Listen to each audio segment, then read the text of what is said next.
Not many of them have made the trek tonight. It's 180 miles, I can tell you, because Cindy used to go there pretty often. But it's 180 miles to Snyder. But we had a decent crowd down there last year. Right now, at this moment, just a guesstimate, but maybe 50, no more than 50 Snyder folks have made the trek up here. I counted them just a minute ago. There was 45. All right. Well, I was doing the old Chamber of Commerce estimate there and giving them the benefit of the doubt and upped it by 5. So I guess they're all listening to Snyder Radio tonight to hear about the Tigers. And a few more people are coming in, but not many for the Snyder folks. The sun behind the clouds, so it's just about perfect here. Mike Page is here, cowboy hat and all. Now, Mr. Page, he'll be a neutral observer tonight. He has spent the last 4 years calling every play and making sure everybody was in position. But tonight he can just watch the football game. Do you think he can do that? No, I don't think so. No. Nor do I. Not a chance. Nor do I. Of course, daughter Jacqueline playing volleyball. And at halftime tonight, I might mention, we're going to have Coach Kitten come join us and talk about what's happened with the volleyball up to now. And they've got a couple of more matches, but they're not far away from start time in district play. They've won a couple of tournaments, had a great preseason, but now it gets real here starting on September the 18th. And we will be there, of course, to broadcast those matches as well as the White Faces try to get themselves a district championship and get themselves in position to make a deep run into the playoffs. We'll take a 60-second break and return in 1 minute. Yes. All right, Tom Simon's back here at Whiteface Stadium along with Kubi and Cindy and Jim. And again, we are glad you could join us tonight. A large crowd of Hereford fans still trying to make their way up into the stands here as we get closer to kickoff time. The captains are about to head out to midfield. All kinds of maroon outfits here tonight. And I looked down a moment ago and saw Ellie Knosson with a herd, kind of a rose-colored herd shirt on, and then as she turns around on the backside, it says Knosson Dairy. So you might as well make good on both ends of the deal. And Ellie looking mighty sharp in her herd Knosson Dairy combo shirt. The Whiteface fans, as they come in here, Coob, now, what do you think? I mean, really, we kind of found out a little bit last Saturday, but talk a little bit about what you expect tonight, Kubi. Well, I just think it's going to be a good football game, and I think Snyder is much better than they showed last Friday night when they got beat by Monahan. Monahan's always a good football team, and Snyder lost to them by I think about 3 points, 41-38. I think it's going to be a real head knocker, and I think it's going to be very difficult for us to maintain their running game. If we can do that, I think we got a great chance, but they're really huge. Their backs are like 195, 190, and 195. And I'm telling you, those guys run hard. I remember them from last year when they made 1 jillion yards rushing. And I think they're going to come out and try to run against us. And if we can stop them, we probably can't stop them, but if we can slow them down a little better than we did last year, I think we'll have a great chance to win. But I think it's going to be a good football game. Well, the field, as we said, the brand new turf, first time it's been played on, it is immaculate. It's a hybrid grass that's built to take the rain, moisture, and get it off the top of the surface. Snyder won the toss, and they want the football, so pretty simple decision right there. The Whitefaces will kick from north to south. I think probably we're kicking into the wind, sort of at least, certainly not with the wind, Kubi. Well, that's true. I've been watching the flag down there. It's hard to tell. Seems like it's kind of drifting from the northeast to the east and into the southeast, and it's hard to tell. It's really a crosswind. It's probably not going to have much effect, like you said a while ago. The Whitefaces are gathered down in the south end zone, as are the Tigers. The Tigers in the black trousers, white jerseys, black numerals, and black and gold helmets. They are just dressed out like the Mount Pleasant Tigers, I might add, of yesteryear. Here come the Whitefaces, and listen to the reception.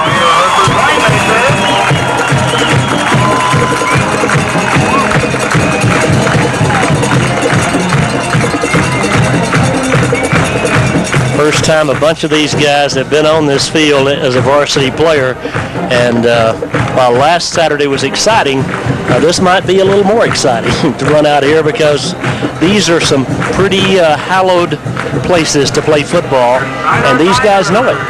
So it'll be interesting to see how all that plays out. Hunter Bridwell, Jonathan Davis, Cameron Collier, Matt Silva, J.C. Caceres, Chase Yostin, Clint Ruckman, Ryan Munguia, Gerardo Norez, Matt Marquez, Parker Bridwell, Johnny Benavides, Kevin Prisk, Chris Benj, Chris Hinojosa, Chris Carrillo, Kevin Willier, Jordan Armandaris, Nathan Lozoya, Jordan Salinas, Jordy Collier, Henry Jimenez, Hagan Pickens, Wade Crenshaw, Scott DeBoer, Josh Garcia, Shane Wilcox, Toby Torres, Jeremy Salinas, Jaime Aguillon, Lane Cates, Nathan Galvan, Josh Garza, Brandon Beavers, Justin Blakely, Eric Martinez, Miguel Lopez, Travis Cawthorn, Felipe Enriquez, Elias Rivera, Riley Hill, Charles Berryman, Mickey Castillo, Casey Hollingsworth, Al Perez, Josh Ramirez, John Warren, Jacob Villarreal, Snyder Tenna, and Felipe Escobedo. That's the roster for Coach Don DeLozier as the Whitefaces get set to kick it away. So, Coob, deep breath all around. Playing defense first, we'll see. Sometimes that's a little better thing to do if you got some butterflies. We'll see how it plays out tonight. Well, it is. We've talked about that quite a bit. If you got a senior ball club with a lot of experience, with the win like it is, I think I would probably receive too. If I got a young ball club that hadn't been out very much, I might defer to the second half or something like that. But it just depends on how you feel the first series there, and if you don't make any mistakes, you're all right to receive the ball the first time. Again, it'll be interesting to see Escobedo as he gets ready to kick it away, because it's his first play ever in a football game. Bollinger is the deepest of the three. They've got three men back deep, do the Tigers, along with Bobby Escobedo. So Felipe could be kicking to maybe a relative of some sort, as the Whitefaces get set to boot it away in this football game about to get underway. Well, they're not very deep back. They're not. If he really gets a hold of it, he might boot him. He hits it high, and it hangs into the breeze, and Escobedo feels it. 20, 25, back to the 30, tries to get outside and does, gets to the corner, 35-40, 45-50 into Hereford territory, and finally run out of bounds at the Hereford 41. A pretty good kick, and honestly pretty bad coverage by the Whitefaces. Jordan Armandaris makes the tackle, but great field position for the Tigers to start the night's play. Well, no doubt about it. He took the ball along the far side over there and turned across the field, came all the way to our side, down the sideline, and he got outside on our team and really ran it back, put them in great field position at the 41, 42-yard line. Whitefaces have Hollingsworth at the defensive end on the far side. The tackles are Tenna and Garza, and Jacob Villarreal at the defensive end here on the near side. We'll set the rest of the defense. I formation, first down, give to the tailback, right side, Clay. He rumbles inside the 30, 25, 20, 15, 10, and finally, he's going to stay on his feet and finally be driven out of bounds at the 3. Well, he picks up right where he left off last year. First snap of the ball game, he rushes it for 39 yards and a first and goal at the Hereford 3. Well, they were in a power I formation that time with no split receivers either side. Just everybody doing blocking for kind of like the old single wing, and handed it to Clay off right tackle, and he broke a tackle at about the line of scrimmage, and then he was off to the races. Finally, Collier it was who ran him out of bounds. Cameron saved the touchdown, but it's first and goal from the 3. Same play, right side, touchdown, and it is 6-0, and that was way too easy for the Tigers. 2 snaps, and Clay goes into the end zone. Well, really 3 plays. The kickoff was a long kickoff, and then Clay ran it down to about the 4-yard line, and then Clay took it in. It was way too easy. We've got to really get our heads screwed on straight and get that kind of stuff stopped. Well, neither play. They were both just off-tackle plays given to the deep back out of the I formation. 39 yards on the first snap. He went in, honestly, without much effort on the touchdown run. There is 11:38, so it took only 22 seconds of this first quarter for Snyder to take a 6-0 lead, and they'll try to make it a 7-0 ball game as the kicker for the Tigers is Lance Day. He's the quarterback. He's a straight-on kicker. You don't see that much anymore, but right through the uprights it goes. 7-0 Snyder. We'll have the Tigers kickoff in 1 minute. Stadium, and it is 7-0 Snyder in 22 seconds. A kickoff return of about 39 yards, a run from scrimmage of 39 yards, and a 3-yard touchdown run. And just like that, the Tigers are on top of the Whitefaces. Not a good way to start. The Whitefaces will be ready to receive. They're up tight. Snyder has run a number of kind of trick formations on kicks. Lance Day, the kicker, again, he's the quarterback, and they do it here. He just goes, turns around, pooches it, and the Whitefaces are going to have to hurry to get it back at the 20, picked up in a pack, and down at about the 20-yard line is, I think it was Carrillo who picked it up. We were all drawn up tight, and Snyder pooched it over us, and, well, we had to hustle just to get the football, Coob. Well, we really did. He made a perfect kick. It hit just over us and bounced toward the sideline over there. And we were pretty fortunate probably to get that ball, but we did. But it's down around the 20-yard line. Very effective kick. Well, we didn't get a chance to set all the defense a moment ago. We'll try to do that on the offense quickly here. Blakely at center, Felipe Enriquez and Eric Martinez the guards. Lane Cates and Al Perez are the tackles for the Whitefaces. Actually, well, I'll check that here in just a minute. A shotgun first down play. Munguia wide side right from the 20. Down by a touchdown, high snap, it's controlled, given off on the right side. We're in trouble and lose back to the 17. And I mean, the Tigers are a fired up crew at the moment. And that time the handoff went quickly off on the right side to Hereford. Had two backs in there, and it was Hinojosa, and he lost 3, second down and 13. Well, it was a little bit of a high snap, but when he got the ball, it seemed like Snyder was there very quickly back in the backfield, so we failed to contain him along the line of scrimmage. Tigers pretty big up front. 4 down linemen. Whitefaces in the shotgun. Second and 13, wide side to the right. Munguia out of the gun. Takes the snap straight back. 4-man rush, has time, steps up, looks over the middle, got a man complete, up across the 30, and Caceres out to the 35. So just like that, Munguia and Caceres hook up for a first down yardage, and it's a fresh set of downs with 10:52 left in the first quarter. Well, that was a good job that time. As Caceres came across the middle that time, and Munguia had plenty of time to throw the ball. He waited for him to come open along the middle and threw the ball to him for a first down. Caceres and Bridwell go wide to the left. Silva wide to the right. Shotgun on 1st and 10 from their own 35, down 7-0. Handoff inside. Lozoya met at the point of attack. Boy, he takes a helmet just as he goes down, but good coverage there by the Tigers. Is up quickly was Chad Franks, 225-pounder. It'll be second down and 10. Well, our offensive linemen's going to have to decide what those defensive guys are doing, because we're either not blocking them or they're taking an angle that we're not used to or something. We need to figure out how to get a hat on those guys. Well, Lozoya got speared right at the end of that play. A very dangerous hit. Wide side of the left, and they're shifted that way defensively are the Tigers. Here's the handoff inside. Lozoya again into the pack, and again, Nathan just can't come out of there with it. He maybe gets a couple. It'll be third down, 3rd and 8. Well, he got probably about 3 yards that time, but there wasn't much there. He had to keep plowing just to get those 3 yards. So it's 3rd down 7. Big play here to keep the chains moving. Lozoya, just a junior, but a real good running back. Chase Yostin brings the play in. He comes to the near side. He and Silva come out to the right. Bridwell and Caceres go to the left. Bridwell, the senior, about 6'5", big target out there. Wide side left, straight back is Munguia. Good protection over the middle. Complete. Silva across midfield down to the 40. Nice catch by Matt Silva as he went up and speared that thing. Silva, who scored a touchdown and a 2-point conversion last week, makes a super-duper catch, and the Whitefaces have a first down. Well, again, good blocking by the offensive line to give Munguia a chance to throw the ball, and Silva came open again over the middle, just about the same place the other pass was, but he had to really get up in the air to catch that ball. Made a great catch, and then ran it 10 more yards down the field, did Matt. Matt's not a big guy, but boy, he can catch it. 2 to the right, 2 to the left, nobody in the backfield this time on first down, and Caceres goes wide left from the 38 of Snyder. Fake it, and he's going to look back right now. He's going to take off to the 35. Munguia still on his feet and run out of bounds down around the 30-yard line, but a good job by Munguia to turn that little, I don't know if that was a run or a throw, but it turned out to be a run, and it's an 8-yard pickup, 2nd and 2. Well, it's hard to tell whether that was a call play or not, but he was in the backfield all by himself. We sent a man in motion to the left. We had everybody over there. Munguia faked the ball like he was going to throw it in the flat over there, and then he ran around the right end and picked up 8 yards. Whitefaces send the play in from the bench and come to the line of scrimmage now with receivers 3 to the left this time. Lozoya, the running back, 2nd down and 3, wide side left from the 31 of Snyder. Snyder leading 7-0 with 9 minutes left in the first quarter.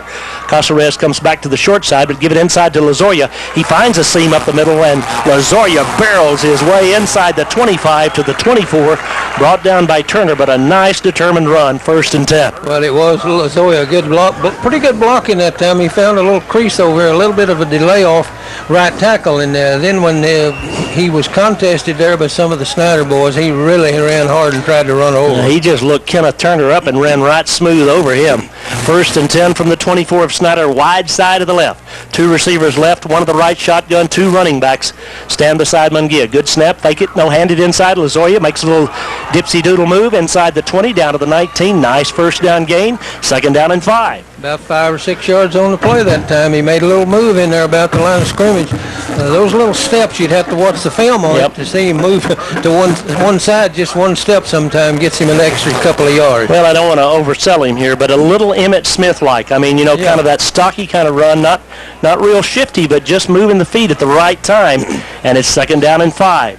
8:12 left. Hereford trying to drive for the tying score here, 1st quarter, going north to south. Out of the shotgun, Mungia has done a great job. He was 14 of 17 last week throwing. Sets up, looks. In the end zone, got a man there. Pass complete. What a catch by Caceres. Good grief, what a reception with a defender draped all over him. Caceres with the touchdown. That was something. They had a guy over his back and another one coming from this other direction, but Mungia really fired that thing in there, and Caceres caught the ball for a touchdown. I'm telling you, Bollinger was on top of him. Somehow the ball fitted in there, and Caceres made the grab, and now Felipe Escobedo, for the first time ever, will attempt an extra point. Hereford trailing 7-6. Don't you know this is exciting? Oh, man. He'd never been on a football field. The holder is Bridwell. The snap's good. The kick is down and up. It is far enough. He has hit it. The White Faces have tied it at 7 with 7:57 left in the 1st quarter. We're back in 1 minute. Back at White Face Stadium, 7-7. Well, we said this might be a little offensive. It's been pretty offensive so far. Boy, it has for a fact, and we needed to answer that because they scored way too easy. We had to really work. We worked pretty hard for ours, but still. 80 yards in 9 plays, Coop, and we converted a couple of big 3rd downs along the way. Silva with a great 3rd down catch and run, and then what a catch by Caceres on the touchdown toss. I mean, it was perfect. You could look, if you watched Manning last night throw those post routes, I mean, it was exactly what Manning would do. Perfect toss, great catch. Hereford kicks off. Escobedo hits it high, this time fielded at the 17. Straight ahead come the Tigers, now trying to find a seam, across the 35 to the 40 and back to the 41. Another good return, finally brought down at that point by Hagan Pickens, but it's good field position for the Tigers' 2nd possession of the night as they start from their own 41. Well, Brent Bollinger, about a 6'1", 175-pound guy, took it down around the 15-yard line and ran it back up to about the 41, I believe the 41-yard line. Again, pretty good field position, but not as good as it was the first time we kicked to them. Well, let's see now. The white-faced defenders get set and kind of get deployed. In the secondary, we've got Armendariz and Benavides and Collier and Norez, I believe, are the 4 back there for the White Faces at the moment. Benj is the rover. And let's see what the Snyder Tigers do. 1st down pitch, sweep left side. Clay hit on the line of scrimmage, and this time only a couple. Good defense by the White Faces. There's Hollinger all over him, and Collier was right behind. Hollingsworth, I'm sorry. Well, I had Bollinger on my mind. They were strong to the right again that time. High formation with the wingback set on the far side. They tried to run back to the weak side, just opposite from what they did the first time, but there wasn't anything there, just about on the line of scrimmage. Hollingsworth, the defensive end on the far side with a nice play there. 2nd down and 9, moving on the line of scrimmage, but no flag. Clay slips a tackle across the 45. Flag goes down late. Clay into Hereford territory. Clay finally brought down at the Hereford 41. He is a load. There was a late flag. I think the flag was against the White Faces. We shall see. The gain was about 20. I think you're right. It looked like one of our down linemen jumped just enough to be offside, just a little bit. But in any event, they're going to take the play. I'm sure they about 17 yards on that run. We had a couple of shots at him. Yeah, he's a load. You got to get a hold of him. He'll break tackles. We were real late getting in there too after he was on the ground. We could have gotten 15 more, but they go back to pick up the flag. It is against Hereford. The offside declined obviously by the Tigers. Now the Tigers have 1st and 10 at the Hereford 41. Again, they were tied at 7, but Snyder, Hereford not able to slow down the running game, at least at this point. Let's see what the Tigers do here as Day has them in the shotgun with 2 receivers to the left. Gives off to his tailback. The big guy tries to get outside, but he gets caught from the backside this time. That's Henry Jimenez, the junior linebacker. It'll be 2nd down and 9. Good job, Jimenez. Well, I'm surprised that they got in the shotgun. I am too. Still going to run the ball, but that time Jimenez came in there and knocked him down after about a yard gain. Good job. 2nd down and 9, 6:46 left. Tie ball game, first quarter, Whiteface Field. Beautiful night for football. Home opener for the guys in maroon and white. Snyder Tigers with a 2nd down and 9, wide side to the right. They're going to get in the shotgun once again. They're going to have to hurry to get the play off now as they finally go and give it again to Clay. And again, he's hit on the line of scrimmage, and this time he'll get maybe a yard, but good defense. That's Jordy Collier, who was Johnny on the spot that time, and it'll be 3rd down and 8. Little extracurricular activity, a little jawing back and forth. Sometimes football gets a little bit mouthy.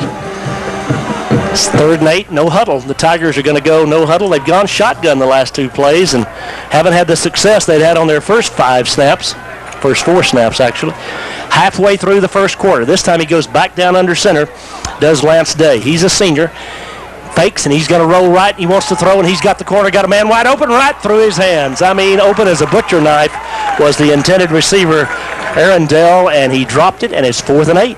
Well, that's something else. Could you ever see a guy any more open than he was?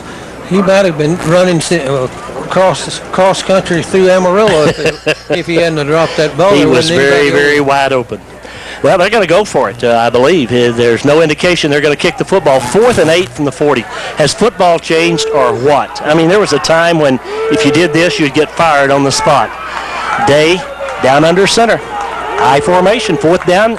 Fakes it, rolls right, same play. Wants to throw, we got him covered. Throws it up for grabs, it's incomplete, and the Whitefaces take over as the Tigers, with what I think honestly is foolish football, go for it from their 40 of Hereford. Hereford has the football with 5:44 left in the first quarter. Well, if I remember correctly, last year down in Snyder that they did something like that really did hurt them, and that changed the ball game, in fact. Well, this could change it too. Jordy Collier was rushing that passer. He was chasing him for all he was worth, and he threw the ball incomplete. So Hereford takes over on their own 40-yard line. 1st and 10, Whitefaces tied at 7, 5:44 left first quarter. Good defensive stand right there. Mungia back in at quarterback, goes under center, I formation on 1st down. Give it to the deep back, and nothing doing. Boy, we tried to slip it off on the left side that time. I think that's Carrillo who'd gone in at tailback. It is. No place to run. 2nd down and 10. Well, we were in the I formation that time. We don't get in the I formation very much anymore, but tried to run off left tackle with the fullback leading the way, but there was nothing there for us. Maybe picked up a yard. Whiteface's former standout Erasmo Gonzalez down beneath us. He could go in there and play some offensive line right now for about half a play, probably. 2nd down and 10, wide side left, shotgun. Mungia, hitch pass, complete to Bridwell. Gets a good block from Casares. 45, 40, Bridwell 35, and all the way down to the 31 goes Hunter. Great run after the catch by Hunter Bridwell, and what a block by Casares to spring him loose. Boy, there's no question about that. Casares was out there, and when he threw the ball to Hunter Bridwell on the right sideline, Casares knocked the guy down, on the ground, and Bridwell really used him too. He moved around there and run it on. Can't see one of the offensive linemen. Jim was just showing me, and I'm sorry I can't call his name. He got down and threw an equally impressive block. 1st and 10 from the 30 of Snyder. Wide side of the left of the Whitefaces, shotgun formation. 3 receivers to the left, 1 to the right. Mungia takes the snap, gives it to Lazoya. Big hole. Lazoya to the 20, to the 15. Lathan to the 10, spins to the 5, and out of bounds. They mark him out about the 8. But what a run by Lazoya. It took 3 of them to get him down, and they were 5 yards out of bounds when they did. There was some good blocking on the line of scrimmage that time, and Lazoya really hit that hole in a hurry. A little delay back to the right off right tackle, and he found himself open. Then he run over a couple of guys and did a 3-6 and made a great run. For how many? 6 first downs for the Whitefaces. 4:37 remain in the first quarter. A smiling Terry Russell looks on from the adjacent room. 1st and goal from the 8. He built this field. Wide side to the left. 2 receivers to the left, 3 to the left, 1 to the right. Shotgun formation, Lazoya up the gut, hit, struggles, inside the 5, Lazoya will score. What a run by Lazoya. He was down at the 7, he would not go, and into the end zone goes the junior, and the Whitefaces have the lead, 13-7 with a point after upcoming. Yeah, that was a little bit of the same play that time, a little bit of a delay handoff to Lozoya over right tackle, and ran into some competition in there, but he was strong enough to pull loose and go into the end zone. That he was, as Escobedo tries to make a 7 out of a 6. The Whitefaces lead it 13-7 with 4:31 left in the first quarter as the crowd up in arms here at Whiteface Stadium. Good snap.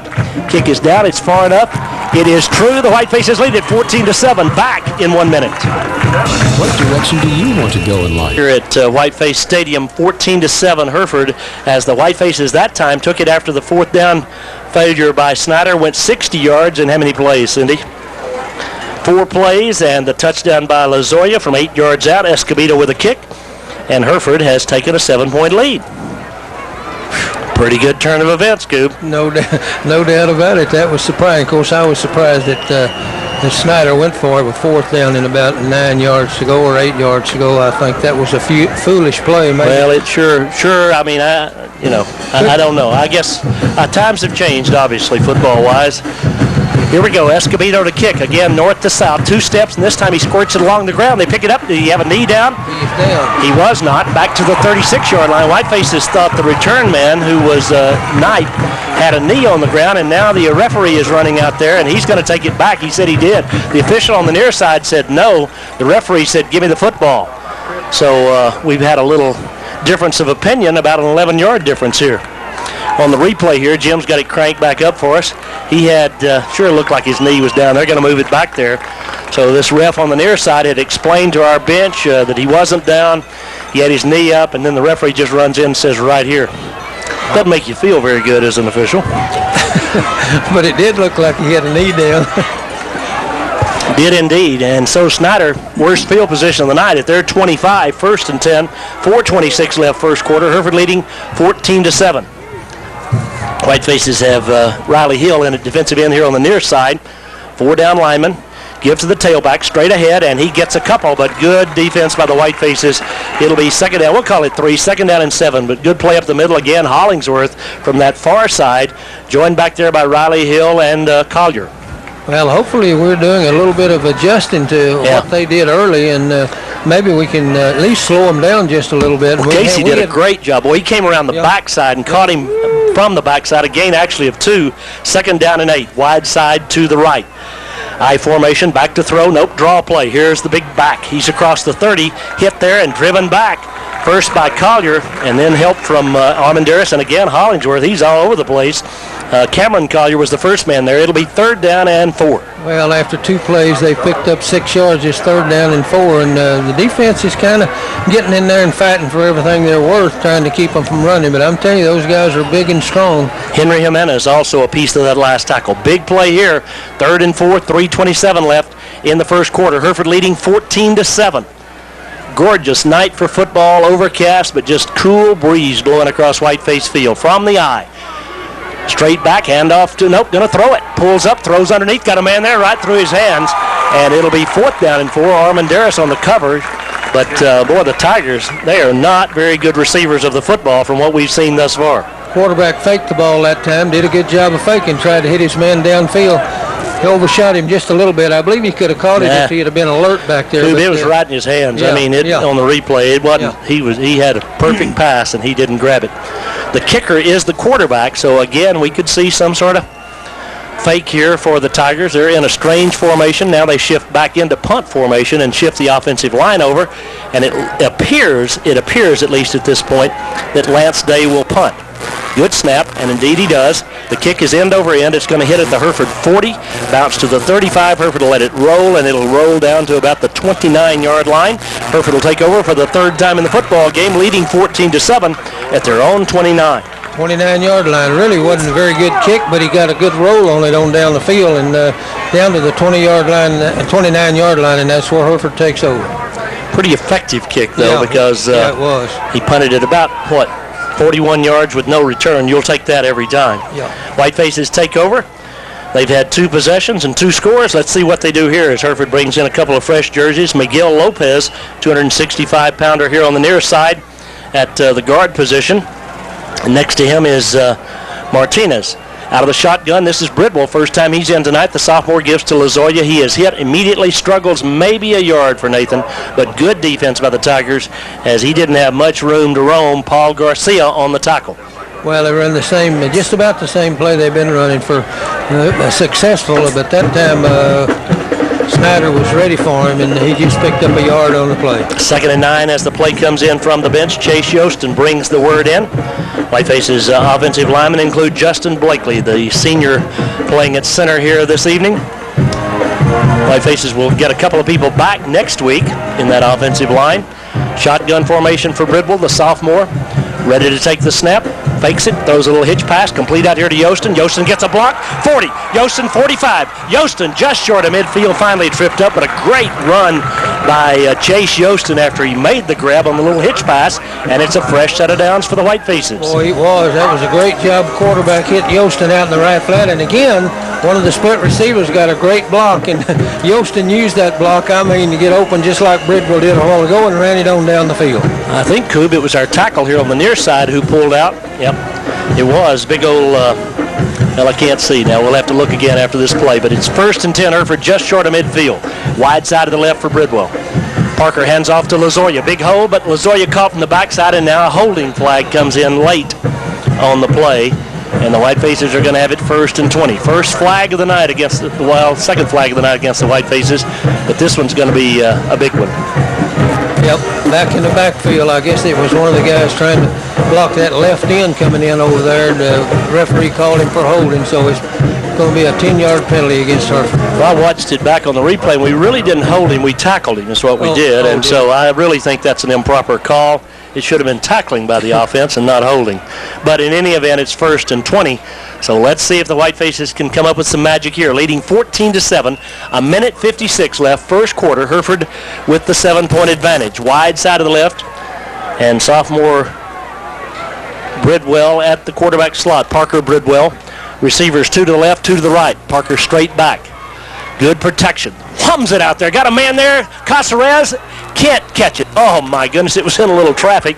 Bollinger was there on the coverage, and about a 25-yard bullet into the wind goes incomplete. Boy, he did fire that thing down there, but number 4 come across from the far side and probably should have intercepted the thing, but it was a bullet, and he couldn't hang on to it, so it's incomplete. 2nd down and 20 for the Whitefaces. A minute 38 left here in this first quarter of play. The Whitefaces trying to overcome a holding penalty a couple of snaps ago. Let's see if they can. Parker, Bridwell, Caceres, and Silva all go wide to the left. No one split to the right. Lozoya stands beside Bridwell in the backfield. Parker Bridwell, the quarterback.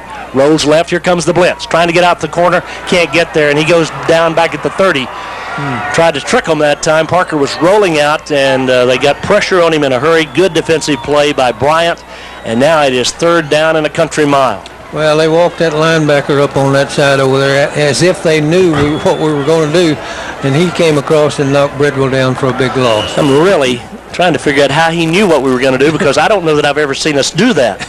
But we did, and Jonathan Davis brings the play in. Kind of got to be conservative here, I would think. It is 3rd down, and we need 27, 28 yards for a first down. Wide side to the right. Bridwell out of the shotgun. 2 receivers to the right, 2 to the left. Straight back, 5-man rush.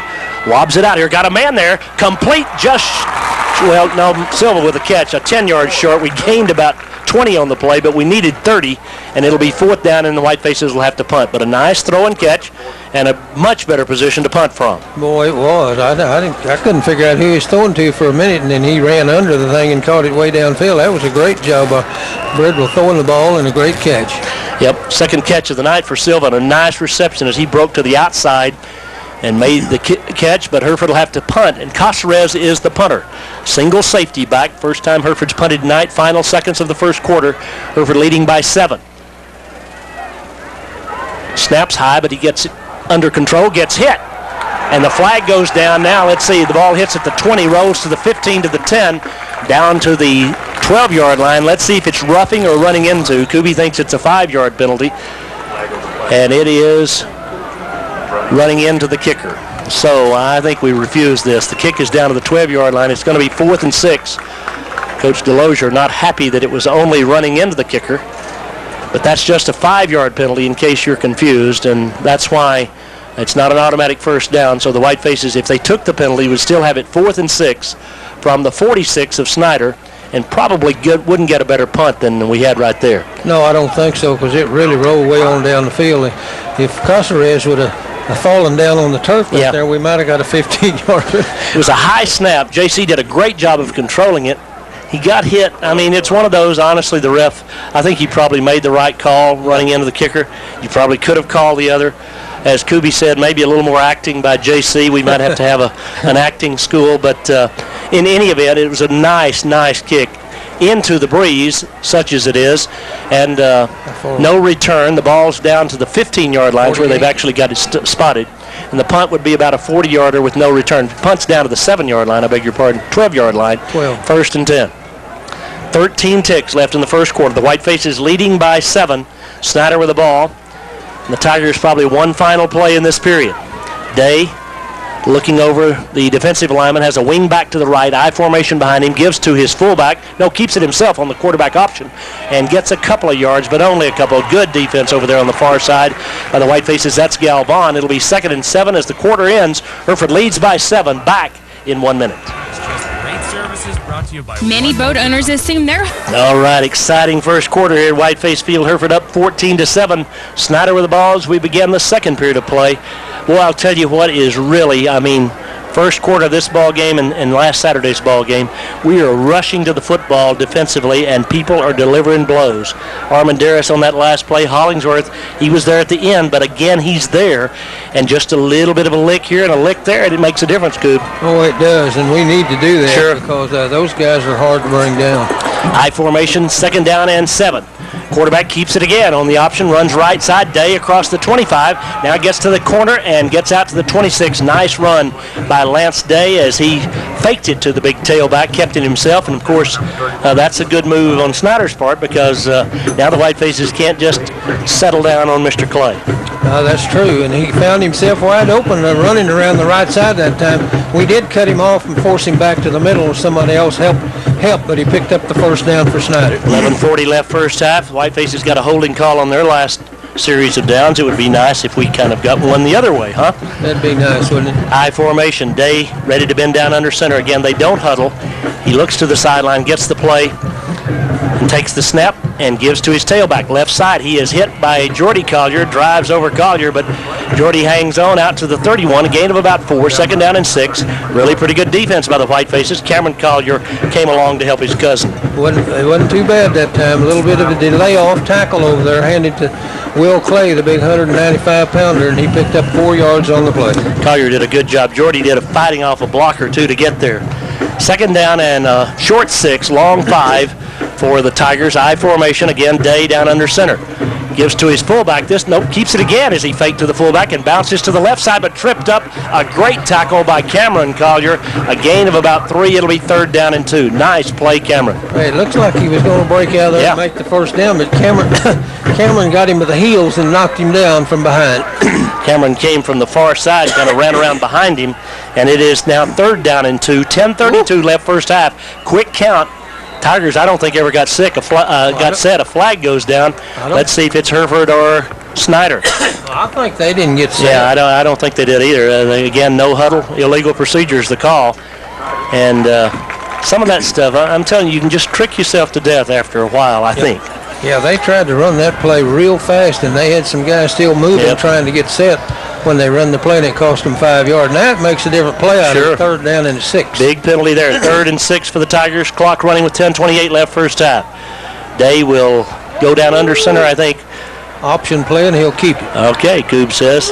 Single back is Clay. I say Clay gets it here. Wide side to the right, Clay. Nope. Quarterback fakes it to Clay, keeps it, cuts back up and gets the first down. Galvan gets him down at the 40, but a nice fake the pitch. Kind of ran a little reverse. A good call by the Tigers there, and they get a fresh set of downs out at their 41. Well, he just faked the pitch like he was going to run the Will Clay on the 28 sweep, and he just turned completely around, ran it off left tackle for the first down. Whitefaces with a couple of subs now, as out of the ball game for Hereford comes Hagan Pickens. Crenshaw in here on the near side at the cornerback. I formation, 1st down, gonna throw. Looks, throws long, got a man there, but Collier running stride for stride. It's incomplete. Good job by Cameron Collier. I mean, he never turned Escobedo loose, and it'll be 2nd down and 10. Boy, they were running footloose and fancy free down there, those two guys, but Collier was right with him, and the ball goes incomplete. Escobedo doing a lot of talking between plays as he goes back to the huddle. And it's 2nd down and 10, 9:58 left first half. Wide side right, shotgun formation. This time they set Clark as a wingback and now go down under center instead of the shotgun formation does Day. Lots of formations, lots of different plays for the Tigers. Bring the wingback in motion to the near side of the field. They move too quickly. It'll be 2nd down and 15. I mean, way too quick. The ball never did get snapped, and they had a couple of linemen across the line of scrimmage. So they probably, I mean, playing the way Snyder does, no huddle and all that, this time of year, you would surely think that they'd have some foul-ups as far as the timing and the signal calling and all that sort of thing. And that time, way out of sync they were. 2nd and 15. Let's see what the Tigers do here now from their own 36-yard line. 14-7 Hereford, 9:58 till the intermission.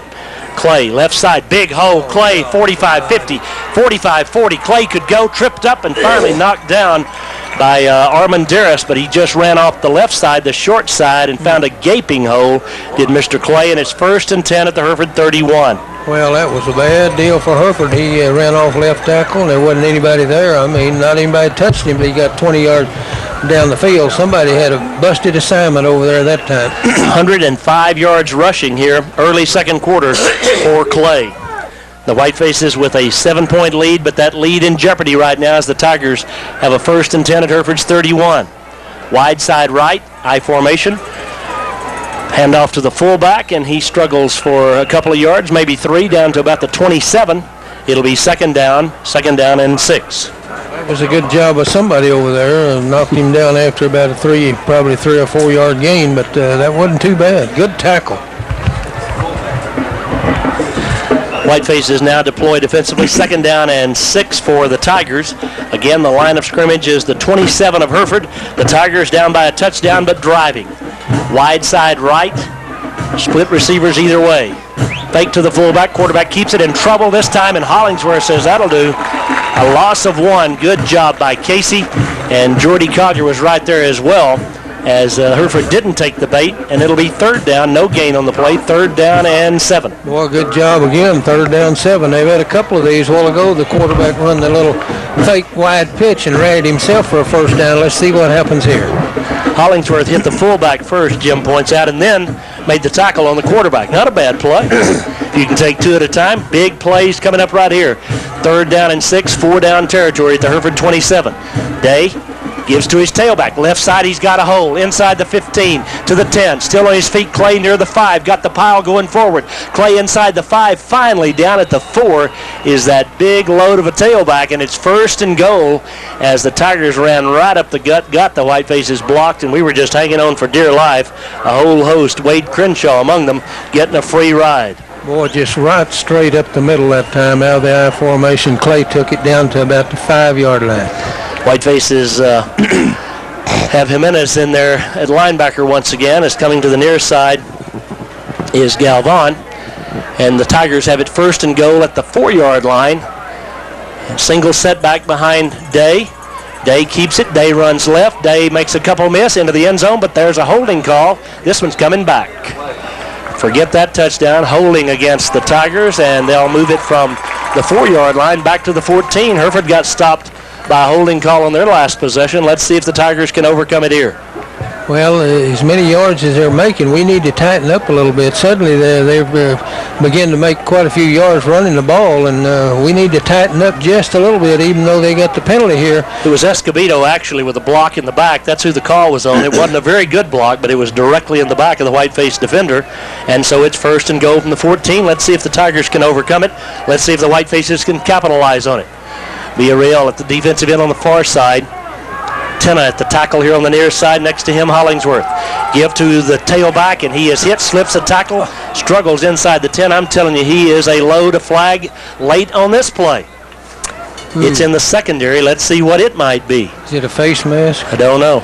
Did not see. It is a block in the back against the Tigers. So move it back. from the 9-yard line, I think, back to the 19, if that's where they mark it off from. That was a first and goal play. And so if that's the spot of the foul is the 8-yard line, I believe, so they'll move it back to the 18. It'll be first and goal from the 18 as the Tigers get back-to-back penalties. Well, you never know what's going to happen here. No. Like I say, they're beginning to make quite a few yards on the ground, and we need to tighten our defense up just a little bit. They're going to fake it here in just a minute and try to hit one in the end zone. That's what one would think, but the Tigers haven't caught it very well to this point, so let's see what they do. First and goal from the 18. 7:44 left, first half. Hereford leading 14-7 here at Whiteface Field. The inaugural night of play here on the new turf in Hereford. Wide side right, I formation. Again, it's Clark, right side. He can't get outside this time as Jordy Collier says, no, sir, I won't have that. It's a gain of 1, second and goal. Well, Jordy's about 6 foot, 200-pounder himself, and when he got a hold of Clay that time, he brought him down pretty quick. Did a great job of fighting off a block. Collier did, too, as a big guy was hitting on him there. That was Samia, who's a 285-pounder, and Jordy just threw him down and made the stop. Second and goal from the 17. Now 7:10 left, first half. 7-point Whiteface lead in jeopardy. I formation behind Day. The senior quarterback brings the wide out in motion to the far side. Fakes to his tailback, rolls and wants to throw. Underneath, got a man there, complete at the 10. And that's their first completion of the night. Down to about the 9, it'll be third and goal from that point. Good coverage by Crenshaw. And over on the far side for the Whitefaces, Johnny Benavides, but it's third and goal, and now they're just 8 steps away. Well, they run that little flat pass out there like Friendship does a lot of times, and he was pretty open, but we closed in a hurry and knocked him down over there after about a 7 or 8 yard gain. Benavides with good coverage, and it's third and goal from the 8. 6:29 left, first half. Tigers trying to overcome back-to-back penalties as they knock at the door trying to tie it up. Quarterback gives to his tailback, fumbles the football, the Whitefaces have it. Bad handoff that time, and the Whitefaces capitalize as the Tigers miscue, and it is first and 10 Hereford. Well, that was a big mistake by old Snyder that time. They run that little delay off of left tackle that time, but he forgot to take the ball going that way, and Hereford picked it off. Watching back, it really wasn't that bad a handoff. Clay just, I guess, looked up to see where he was going to run, took his eye off the ball, and dropped it on the ground. Almost halfway through the second quarter, the Whitefaces, leading 14-7, have the ball deep in their own territory. As Mungia brings them out, Lozoya stands beside him. 3 receivers to the left, 1 to the right. Hereford moving south to north. Out of the shotgun for the Whitefaces. Blakely out over the ball. He'll do the snapping.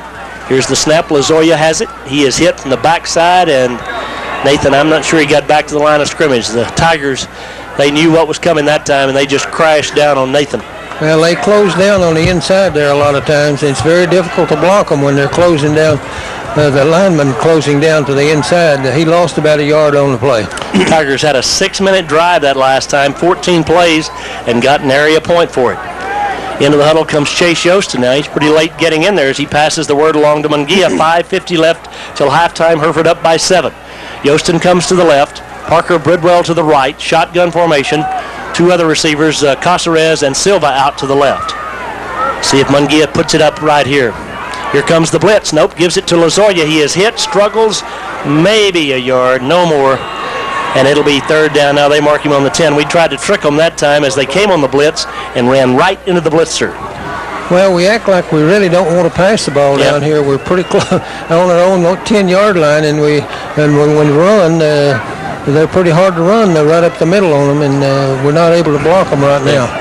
Chase Yostin was, of course, it was a running play, but, I mean, nobody even bothered to pick him up as he came off the line of scrimmage. Now it's an obvious throwing down, one would think. So let's see what the Tigers do here. See what the Whitefaces do. 3 receivers to the right, 3rd and 10 from the own 10. 4:55 till halftime. Mungia out of the shotgun. Long signal count for the senior. He rolls right, hands off back inside on the trap. Here's running room to the outside. 15, 20. Lozoya, 25. Cuts back at the 30. Still on his feet at the 35. Out to the 40. A great fake as they ran the little trap back inside, and Lozoya knew what to do with it, and 30 yards later, it's 1st and 10 Hereford. Well, that was one of those plays. If you got a guy that can run a 10-second 100-yard dash, he'd have scored on that play. Boy, they ran that good. That was great execution that time. Made it look like he was going to go to the right and slipped it to Lozoya and off left tackle, and boy, howdy, it was a great play. Gafford was waiting right in the hole, and Lozoya ran over him and for 30 more yards. 1st and 10 Hereford out to the 39 of Hereford with 4:29 left till halftime. So we didn't throw it. As the Whitefaces now, let's see on 1st down, going to toss. Good protection, long, wide open is Caceres. A great diving catch at the 30. He overthrew him a little bit. Caceres had to leave his feet, but it's good for another gain of 30 yards and a 1st and 10 Hereford.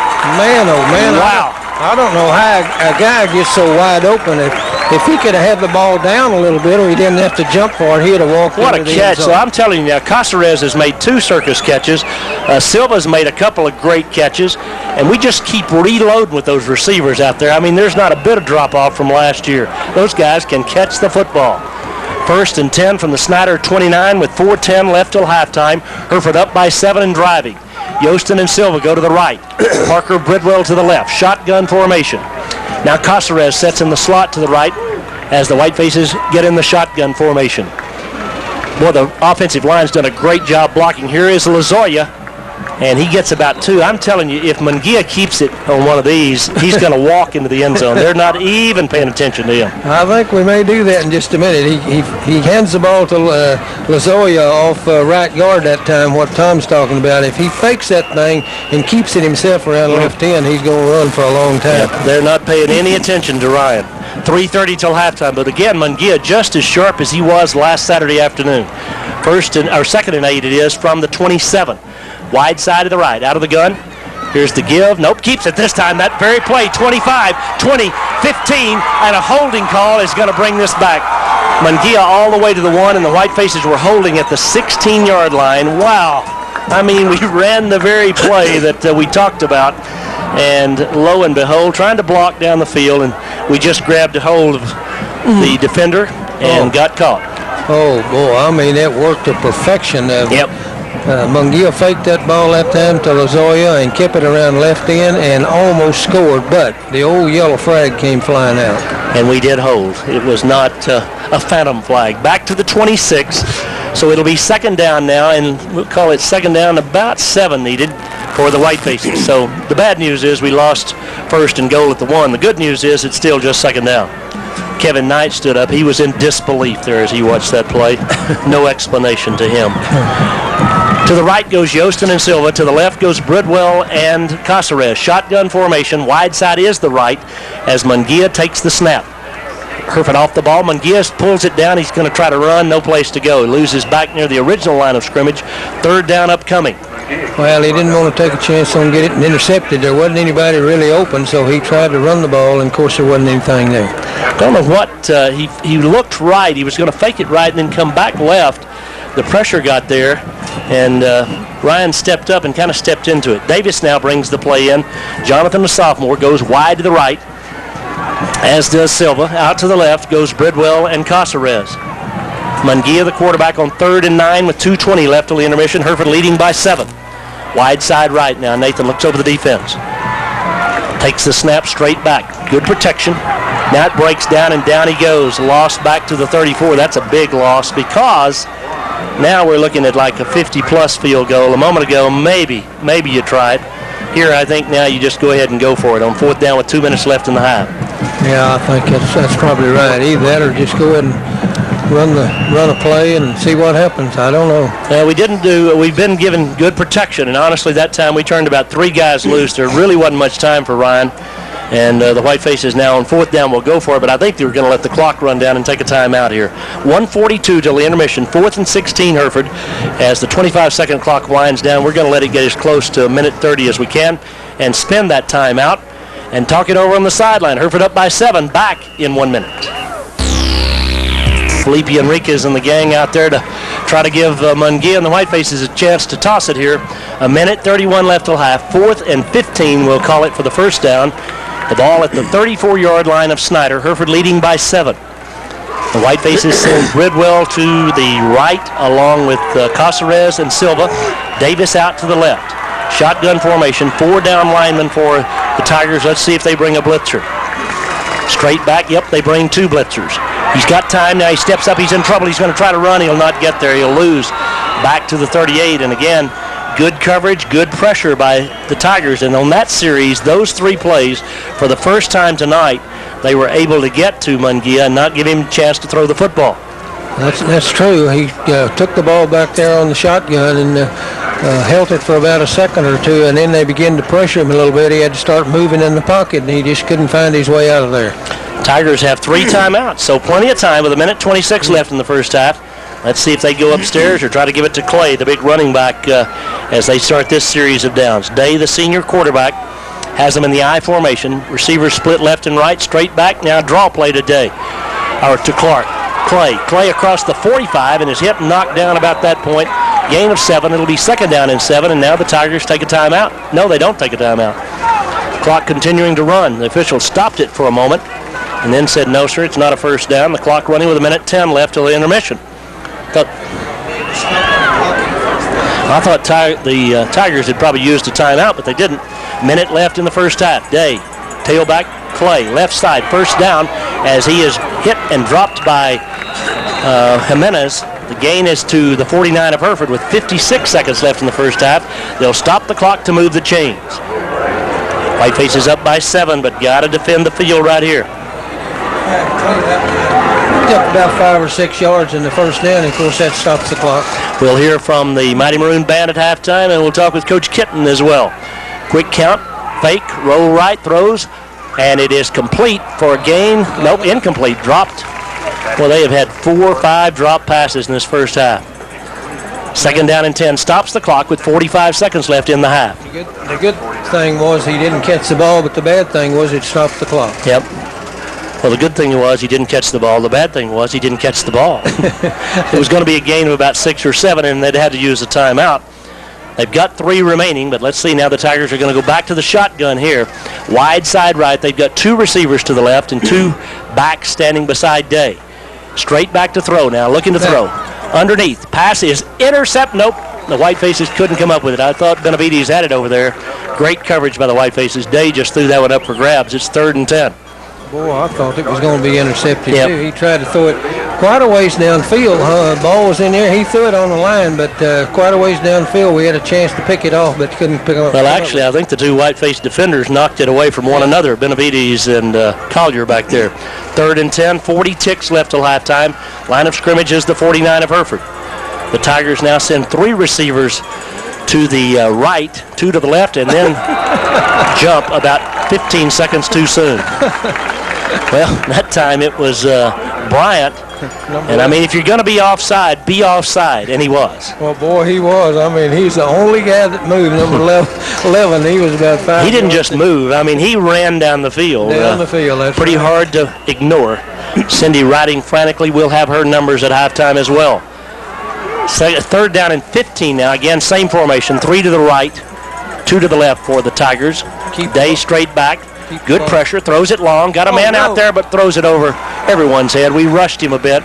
And it's 4th down now with 35 seconds left in the first half. And the official's going to have a little powwow. A flag is down the field in the vicinity of where someone might have made some contact with someone. That was a 3rd down play.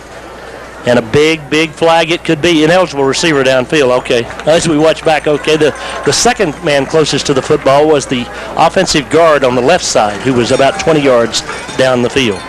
So it is 4th down and 15.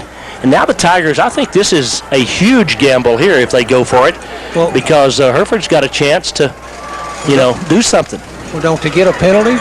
No, we refused the penalty. Oh, we refused it? Yeah. Now the Tigers, I believe, have sent the punting unit out there on 4th and 15. I don't think they're going to go for it here. Caceres comes in. Armandaris out. 35 seconds left till halftime. It is 4th and 15. The Whitefaces don't have anybody back. The Tigers are not in punt formation at this point. Day, again, the quarterback, is the punter. They shift out of this formation into punt formation, and now Caceres goes deep for the Whitefaces.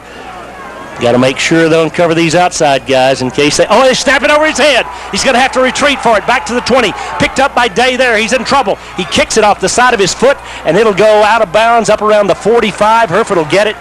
Deeper field position. Day made a great play just to get it there, but he only gets it. Let's see where the official's going to mark it now. At the 45, at the 41, at the 40, nope, the 37. 27 seconds left till halftime. Hereford with 2 timeouts and a bad snap, and the Tigers now in some deep trouble if the Whiteface offensive unit can come up with a play. Boy, I'm telling you, if we can get any points on the board, this would sure be important. Only 27 seconds left, and we've got about 37 yards to go, but stranger things have happened. Well, the Whiteface is in great field position here, leading by 7, and a field goal out of this thing would be a wonderful happening before halftime. Wide side of the right, 3 receivers there. They got pressure on Mungia the last time. Let's see what happens on this series. 3 down linemen for the Tigers. We hand off to Lazoya. It's a reverse. Here comes Caceres to the 35. JC to the 30. JC at the 20. JC leaps to the 16. 1st and 10. Hereford with 20 seconds left and 2 timeouts remaining till halftime. Great call. Boy, it really was. I mean, a great call. Had some good blocking. I'm telling you, it worked perfectly down the sideline here, all the way down to about the 11 or 12-yard line. Mungia, after handing off, was one of the guys down there blocking. Timeout taken. We'll keep it here. Hereford with a 1st and 10 at the 16-yard line, leading 14-7. So the bad snap gave Hereford great field position. The reverse, and again, everybody coming for the Tigers that time, expecting some kind of a toss, and the Whitefaces caught them napping. No question about it. Like you say, any points on the board before halftime right here would really be big for Hereford. Well, and I think, honestly, I want us to score a touchdown, obviously, but if we don't, to give Escobedo, he needs to be tested under fire, and to give him some chances here, kick a field goal here before halftime wouldn't be a terrible thing. The young man playing for the first time ever in a football game tonight, if you can imagine, has kicked the first 2 extra points very well. And now he may be called on here late in the first half. Hereford has 1 timeout remaining, 20 seconds left till the intermission. As Blakely is the last man to get out there for the Whitefaces, he'll be down over the ball. The Whitefaces have Cawthon in here at the near side. Travis playing with a little bit of a bum knee, but playing well last week and again here tonight. Eric Martinez next to him. Blakely, and then the 2 really huge guys on the right side of the offensive line for the Whitefaces. That's Enriquez at 265. And Perez at 295. Wide side is the right. Shotgun formation. Nobody in the backfield with Mungia. Let's see how many they bring here. They bring 5. He throws a slant. It's complete to Bridwell. He walks into the end zone. The Tigers, so intent on getting pressure, don't cover Parker Bridwell, and the big senior gobbles it up. The Whitefaces lead 20-7 with a point after upcoming. Boy, you talk about wide open. Bridwell in the slot on the left side. He was just wide open, and Mungia fired that ball in there for the touchdown. 16-yarder, perfect throw, and the Whitefaces capitalize on the miscue by the Tigers. Here is Escobedo for the Whitefaces out to try to tack on the point after. Again, Bridwell, the holder, Hunter. Good snap. It's down, it's up, it's far enough. It is good. The Whitefaces lead it 21-7. Back in 1 minute. A high snap, a bad kick. That's about a 20-yard run on a reverse and a 16-yard pass, and you've got a 7-point lead turned into a 14-point lead. That's a pretty good turn of events. Boy, that was really something else. We looked sharp on those 2 or 3 plays. Woo. The Whiteface is ready to kick it away now from south to north. Escobedo to kick. Hereford, by the way, will have the option at halftime. So we'll receive, I'm sure, to begin the second half. Here we go. Felipe kicks it along the ground, just squirts it down there. It hits about the 20, picked up there by the Tigers, returned to the 25, out to the 30, still on his feet about the 35 and the 40, and again, some shaky tackling by the special teams, but down at the 42, 9 ticks left till halftime. Yeah, it was a little bad tackling over there along the right-hand side. We should have had him down about the 30-yard line. He got it all the way up to the 41, but like I say, only 9 ticks left here before halftime. Pretty good coverage all in all. Whitefaces had 3 or 4 guys around the football. Josh Garcia was the last man to get up off the pile. 1st and 10 Tigers, down by 14. I would think this might be somewhat conservative here. More bad things can happen to you in this situation than good things, but let's see. 21-7 Hereford. The Whitefaces fell behind 7-0 after 2 offensive snaps by Snyder and have scored the last 21. Draw play, fake the draw play, slant pass, and it is complete up to the 50, but he doesn't have the first down. The clock's out of time, and we're at halftime with the Whitefaces leading it by a score of 21-7. Listen to the roar from the Whiteface faithful.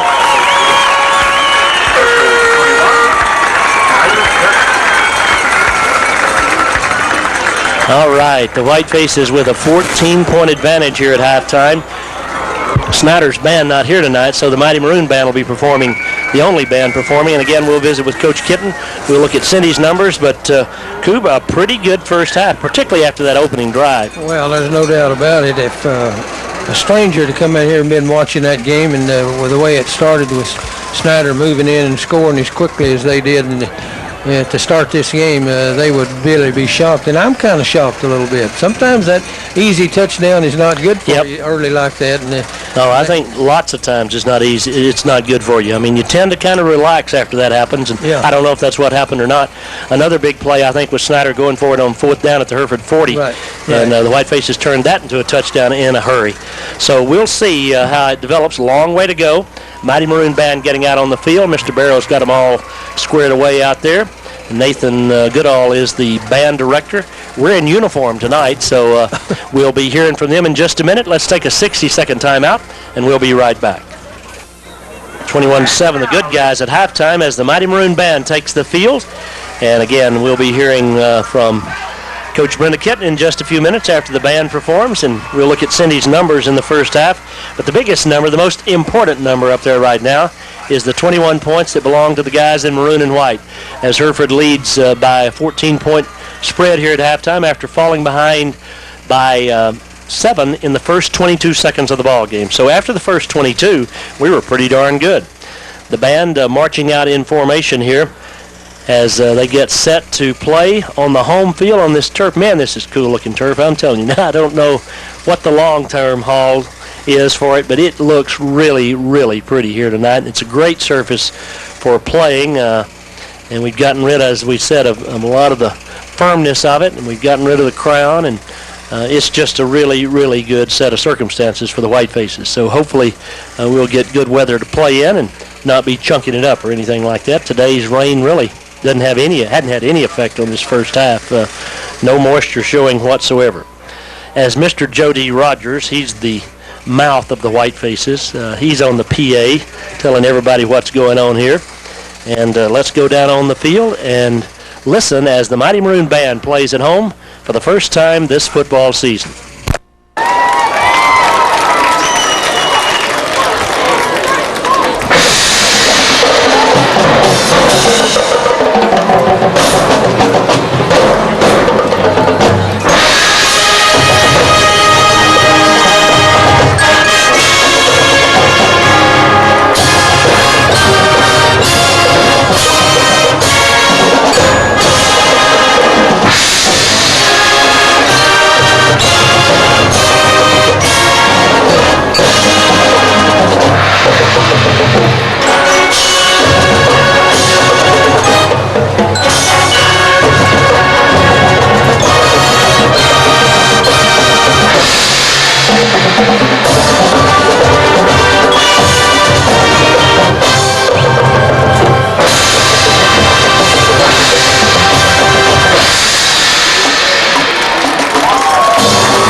I could. My wife and I are looking forward to moving our family from Amarillo. Come back out. Hereford on top 21-7. It was Snyder scoring first on the 3-yard run by Clay.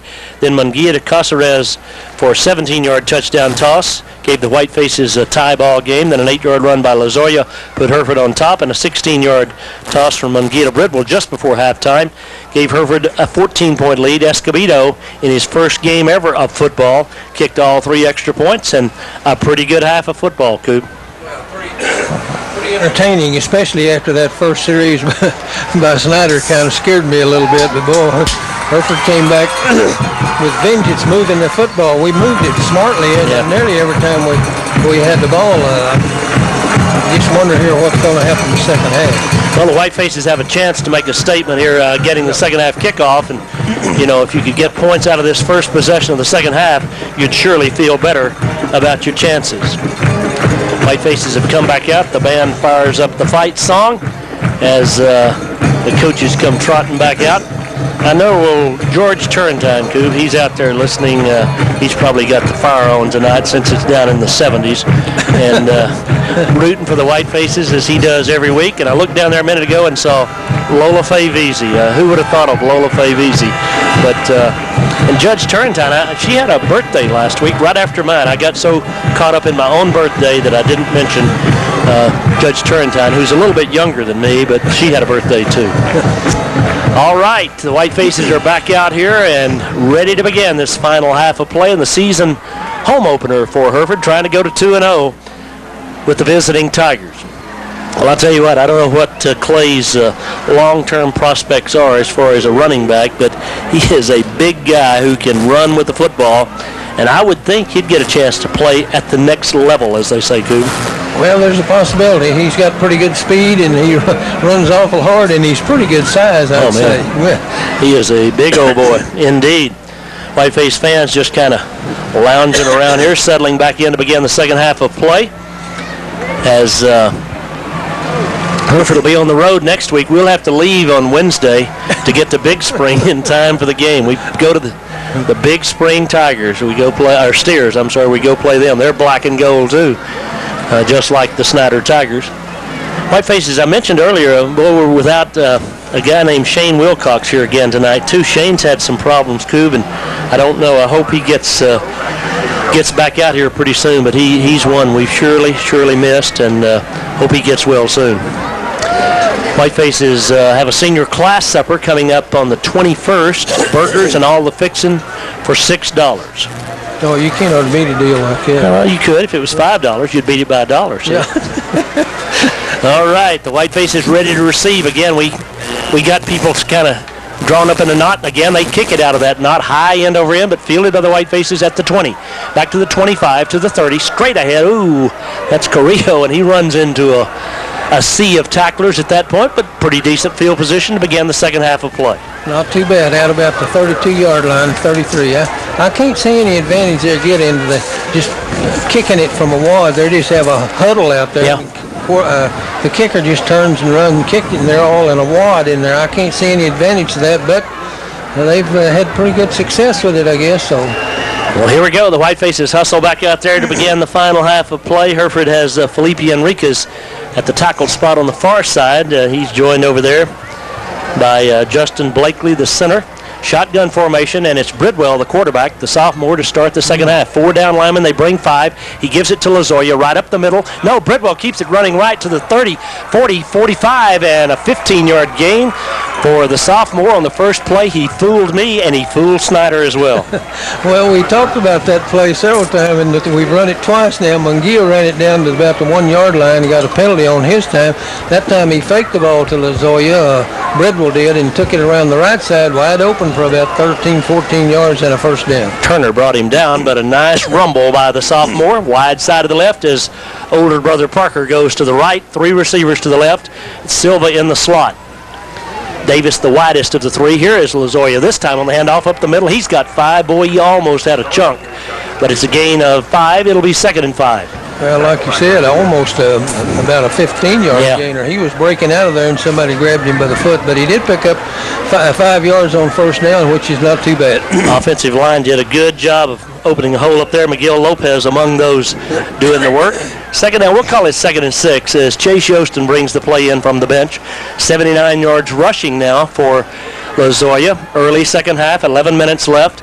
In the third quarter, Hereford up by 14. Wide side of the left now as Bridwell looks over the defense. In motion to the near side comes Casares. Snap it. Give it to Lozoya. He finds the same 45. Lozoya to the 40. And Nathan to about the 39.5. It's a fresh set of downs for the Whitefaces as they spot it just inside the 40 on Snyder's end of the field. Well, I don't know what's going to happen the rest of the way, but Hereford looks awful sharp out there.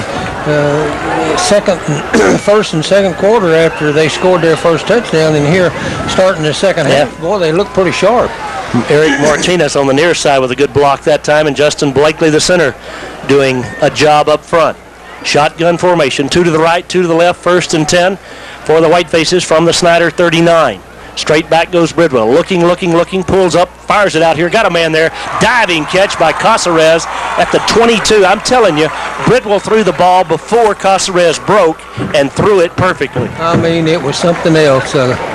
Casares went down the field in the slot over here and then turned to the outside. Wow. And when he turned to the outside, the ball was there waiting on him, and he made the catch around the 20-yard line. Great throw and catch. If you want to see a football team that can catch the football, watch the Whitefaces. Watch this replay. 3 to the right, 1st and 10 from the 21 of Snyder. Clock running, just over 10 minutes left, third period. Bridwell barks the signals loudly. Snyder moves, but he takes it back. Oh, this time he is hit. They come on the blitz, and he had an area prayer. Loses 5, back to about the 26-yard line does Hunter. Well, just Parker. They walked some guys up on the outside and was coming on the blitz that time, which really did away with that play to start with. He kind of juggled the ball as he faked the handoff to Lozoya. And again, they came in a hurry, and he had no place to go. 2nd down and 15, 9:45 and counting, 3rd quarter, line of scrimmage, the 26 of the Tigers. Wide side right. That's where Yostin is split out there. And Parker Bridwell to the near side. Parker straight back. He's going to run. He's 25-20. The sophomore at the 15 lunges inside there to the 14. He's a step or two short of the first down. It'll be 3rd down upcoming. Boy, I'm telling you, he found himself all alone. He's back to pass. Looked to the right for about 2 or 3 seconds. Couldn't find anybody, and he turned and run around the left side, and there wasn't anybody there. And so he made a big play, about 12 or 13 yards on the play. Caceres, boy, he might have been the man to go to that time, but again, pretty easy to say from up here. 9 minutes left, 3rd quarter. Bridwell not looking like a sophomore at quarterback, looking like a guy who's real calm out there. 2 to the left, 2 to the right. 3rd down and 3 from the 15-yard line. In motion, here's the give to, Bridwell keeps it and walks into the end zone. Everybody went after Lozoya, and Bridwell goes untouched into the end zone. What a run, what a drive by the sophomore as the Whitefaces widen the gap. Well, that was just unbelievable. He faked the ball to Lozoya, and I'm telling you, there wasn't anybody within 25 yards. Including your friendly hometown announcer. He was fooled as well. Hunter Bridwell, I'm sorry, boys. Parker Bridwell, the sophomore quarterback, is the guy who ran it in. Hunter, his older brother, is the wideout who has a touchdown as well tonight. Here's Escobedo to try the point after. They rush him. He hits it low and hits it through. It is 28-7 Hereford. Hereford's kickoff in 1 minute. Whiteface offensive lineman getting an encouraging word from Coach Davis down here. Great drive by the Whitefaces. And Bridwell again with Parker with a great fake to Lozoya. And the defensive end on this side just took off after Lozoya, and Parker walked untouched literally into the end zone. Here we go, Escobedo to kick it away. Hereford up by 21, 8:47 left in the 3rd period. Hereford scored the last 28 points after falling behind 7-0 in the first 22 seconds. Here we go, Escobedo ready to kick it. Does along the ground, hops right to him at the 30, back to the 35, and across the 40. The Tigers get it back to about the 43. Ball's loose, and the Tigers fall on it. Wow, the Whitefaces had a golden opportunity to come up with a turnover right there, but the Tigers very fortunate to get on that loose pigskin, and now a little extracurricular activity as that play concludes. Tempers flaring now, still flaring, and one of the flag goes up, and I think, well, let's see. I'm telling you, you can't throw the flag any higher than it was thrown. That was a record toss. I think it's going to be an offsetting deal is what I really think, but we'll see. We need to be composed now, guys. We don't need to get carried away. I don't know what happened, but he gets an All-American pat on the back for throwing that flag as high as he did. I know that. Went just over the top of the light standards. The light standards are 150 feet in the air, so his arm has to be sore. And again, it's a long conversation, and generally, when they're this long, it's an offsetting deal. But I saw a Snyder guy do something, and then the flag flew, and that's the reason I think it's going to be a good. He looked hard, though, at the white-faced player running off, and I think he was getting his numbers. That's why I think it's offsetting. But again, we're going to have a big powwow, and you know how John Madden feels about official powwows. They're very scary. Nothing good comes out of official powwow. Dead ball. Personal foul, Snyder. Dead ball, personal foul, Hereford. Okay. And I'm sorry to say I told you so, but I was fearful that's what the deal was. So, Whiteface's defensive unit back out there. Hollingsworth and friends here on the near side. Well, Casey had a great first half. Whitefaces, again, got to get that defense, though. Got to kind of slow Mr. Clay down, see what we can do. Now the officials, they've talked with the Whiteface coaches. Now they're going over to talk to the Snyder coaching staff. Oh, I hate this. Coach Rogers. They explained to him. Again, 8:38 left, 3rd quarter. We came here to play football, not to go over the basic rules. But we do that sometimes. Yeah, they do that way too much, in my opinion. 28-7 Hereford. And the explanation concluded. It'll be first down. What that means, in case you're wondering, is it means nothing. Nothing happened. The ball is still right there. Right where it was. You don't replay it, don't move it, don't kick it over, don't do anything. You just play it from there. So from just short of the 45 on their end of the field, that's the one thing tonight we have not done very well. That's cover. Kicks. Binge and Benavides on the far side. Snyder opens in the I formation with Clay the deep man, and Clay gets it running left, and Clay has a big hole, and Clay has 10. Clay has 15 into Hereford territory down to the 49, and it'll be 1st and 10. Little extracurricular at the end of that one, too, as the Whiteface's Josh Garza got tangled up with a blocker. But it's 1st and 10, and the big guy is nearing 200 yards. Just straight handoff that time to the tailback, Will Clay, over left tackle. Not a soul touched him till he got about 15 yards down the field. Whiteface defenders up front. We made a couple of subs inside to try to keep some people fresh. But first down play. This time the quarterback keeps it running left, and he's got a big hole to the 20, to the 15, cuts back at the 10, to the 5, and into the end zone he goes, as that time Day with a determined run from 39 yards out, and just like that, in about 35 seconds, Snyder answers the Whiteface score. Well, that's the way they scored the first time they had the ball. I mean, just moved it smartly down the field. The quarterback that time faked the ball to Clay into the middle of the line and kept it around the left side, and I mean, he went into the end zone. So there is 8:12 left in the third period. Hereford scored at 8:47 of the third quarter, and it took Snyder only 2 plays, and they covered the 56 yards. Try to make it a 14-point ball game, the Tigers will, as Day's the kicker. Good snap. Again, the straight-ahead kicker hits it and misses it wide right. That's why you don't kick straight ahead. 8:12 left in the third period. Hereford up by 15, back in 1 minute. Tigers with a nice 2-play touchdown drive answer the Whiteface's opening score to begin the second half and make it a 14-point ball game. And again, with 8:12 left in the third quarter, plenty of time for the Snyder Tigers to win this football game. The Whitefaces put in a position again now where you get it and try to drive for some points, Scooby. The lead is 15, too. I said 14. Yeah, 15-point lead. He missed the extra point, but that's just how quick they can do that. Sure. I'm telling you, it's unbelievable. We need to move the chain and keep the clock running as much as we possibly can.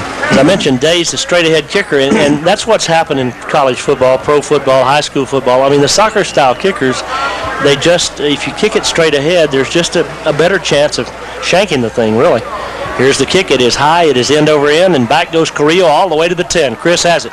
15. Chris out to the 20. Running hard, 25-30. Carrillo across the 35-yard line. Oh, he almost went the distance as he broke that forward wall and nearly found run to pay dirt. Boy, he did for a fact. Received the ball back there about the 10. Had to really run back to get it because the guy kicked it deep that time. He found a little crease coming straight up the field that time. Got it out to about the 35-yard line. 1st and 10 Hereford, as we have 8:05 left in the third quarter. It has been an offensive night thus far. The Whiteface's offensive unit hustles back out there, getting ready to start their second series of the second half. The quarterback this time is Mungia. He has been most impressive again here tonight, as has his backup, Parker Bridwell. Wide side of the left, 3 receivers left, 1 to the right. Mungia out of the shotgun. First down, give inside to the tailback. Straight ahead has 5. Lozoya across the 40 to about the 41-yard line, maybe the 42. Nice gain on first down. Second down upcoming. The tackle made by Snyder's Clay Hurt. Well, Mungia that time handed the ball to Lozoya right straight up the middle. The center and both guards doing a good job of blocking. He picked up about 6 yards on the play. Whitefaces bring Hunter Bridwell back in there along with Clint Ruckman as they go to the right side. Does Bridwell. 3 receivers out to the left. Set in the slot on the left side is Silva. Out of the shotgun formation now. 2nd and 3. Here's the fake. In trouble is Mungia. That time we didn't make a good fake. I mean, it was just, and the loss is about 4. Third down upcoming. Snyder didn't take the bait inside, and the Tigers with a nice defensive play. That time the tackle by Smith. Boy, it was a hurtful play right there because we lost 3 or 4 yards on the play. Now it's third down and 8. To move the chains, we got to pick up 8 yards on this play. Whitefaces at their own 37-yard line must reach the 45 on their end of the field. 6:50 left, third period.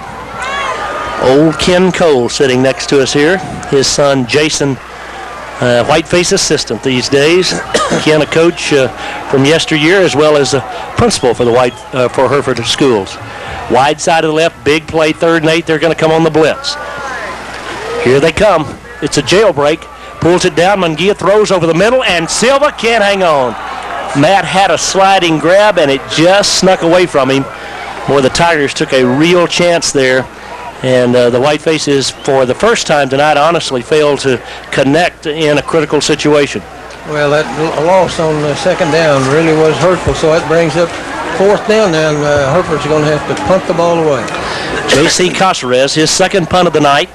First one was a good one. This will be 4th down, and it's closer to 8 probably than 7.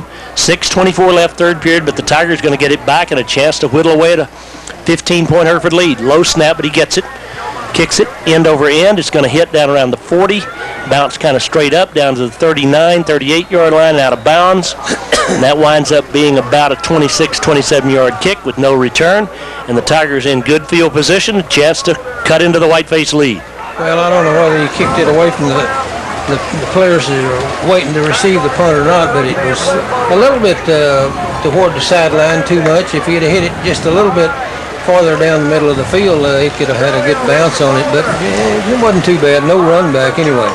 Whiteface's Jordy Collier calls the defensive signals as the Whiteface defenders now need to rise up here. A 15-point lead in some jeopardy.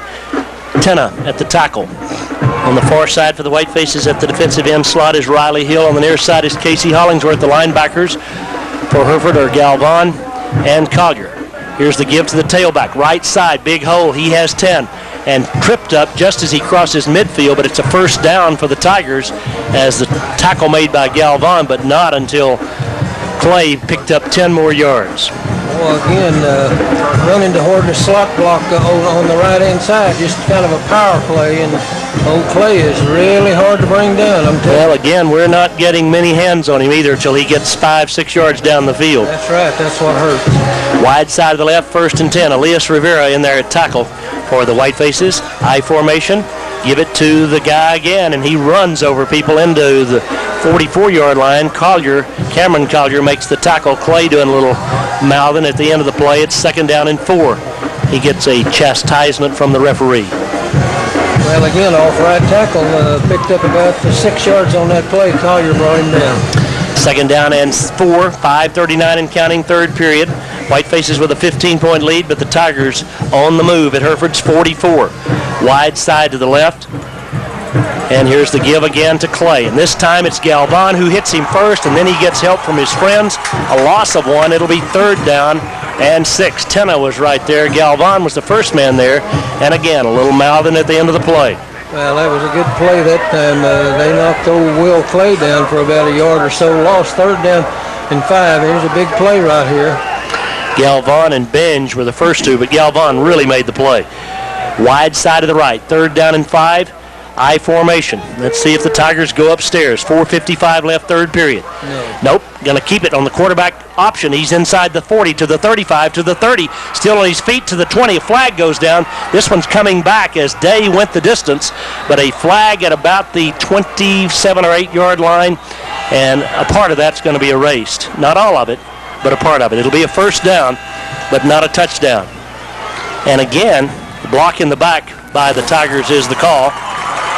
And it occurred, I think, I saw the flag around the 27 or 8-yard line. Well, we had a couple of shots at him as he went down the field, but kind of poor tackling a little bit. Yeah. We got saved again. A lot of arm tackling for the Whitefaces, and Day with a determined run. I mean, he's a good-sized kid, too, 195-pound quarterback. But and he's a shifty guy. He does a good job of faking the football. I mean, he's a senior, and he's obviously good experience back there. 4:45 left, 3rd period. Move it back to the 39 on Hereford's end of the field. It's still a 1st down, but obviously they lose the 6 points. And that, you'll recall, they had last time, or not the last time, but late first half, they had a drive stopped by a couple of penalties and finally fumbled after they couldn't overcome those penalties. 1st and 10 from the Hereford 39. Wide side left, pitch sweep. Tailback, left side, hit in the backfield, and he'll not get back to the line of scrimmage. That was Benj who made the play, and the junior, not very big, but he is a fireball out there. Second down, 11. He came across the line of scrimmage on the right-hand side and cut Clay back in, and they also made the tackle at the same time. A loss of yard on the play. And again, you got a swarm of folks there, Hollingsworth and Benavides right behind him. Second down and 11 for the Tigers. 4:15 and counting, third period, wide side right.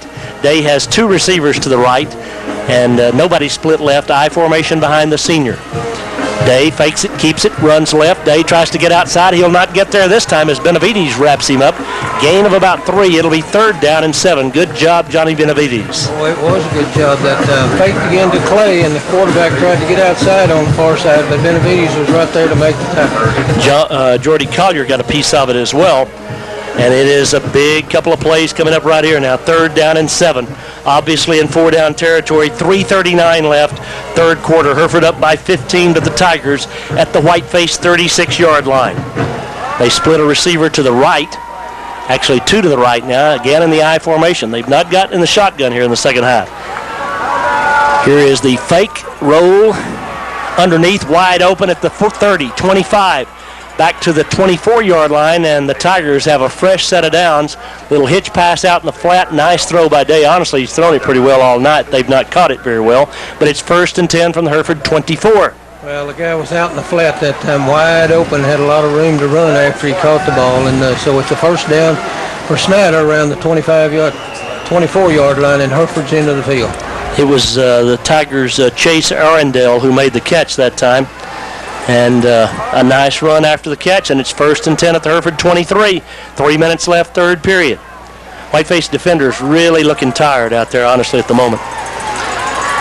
Here is the give in. Nope, the keep by the quarterback. Left side, Day. This time still on his feet and down near the 15. A great run by Day.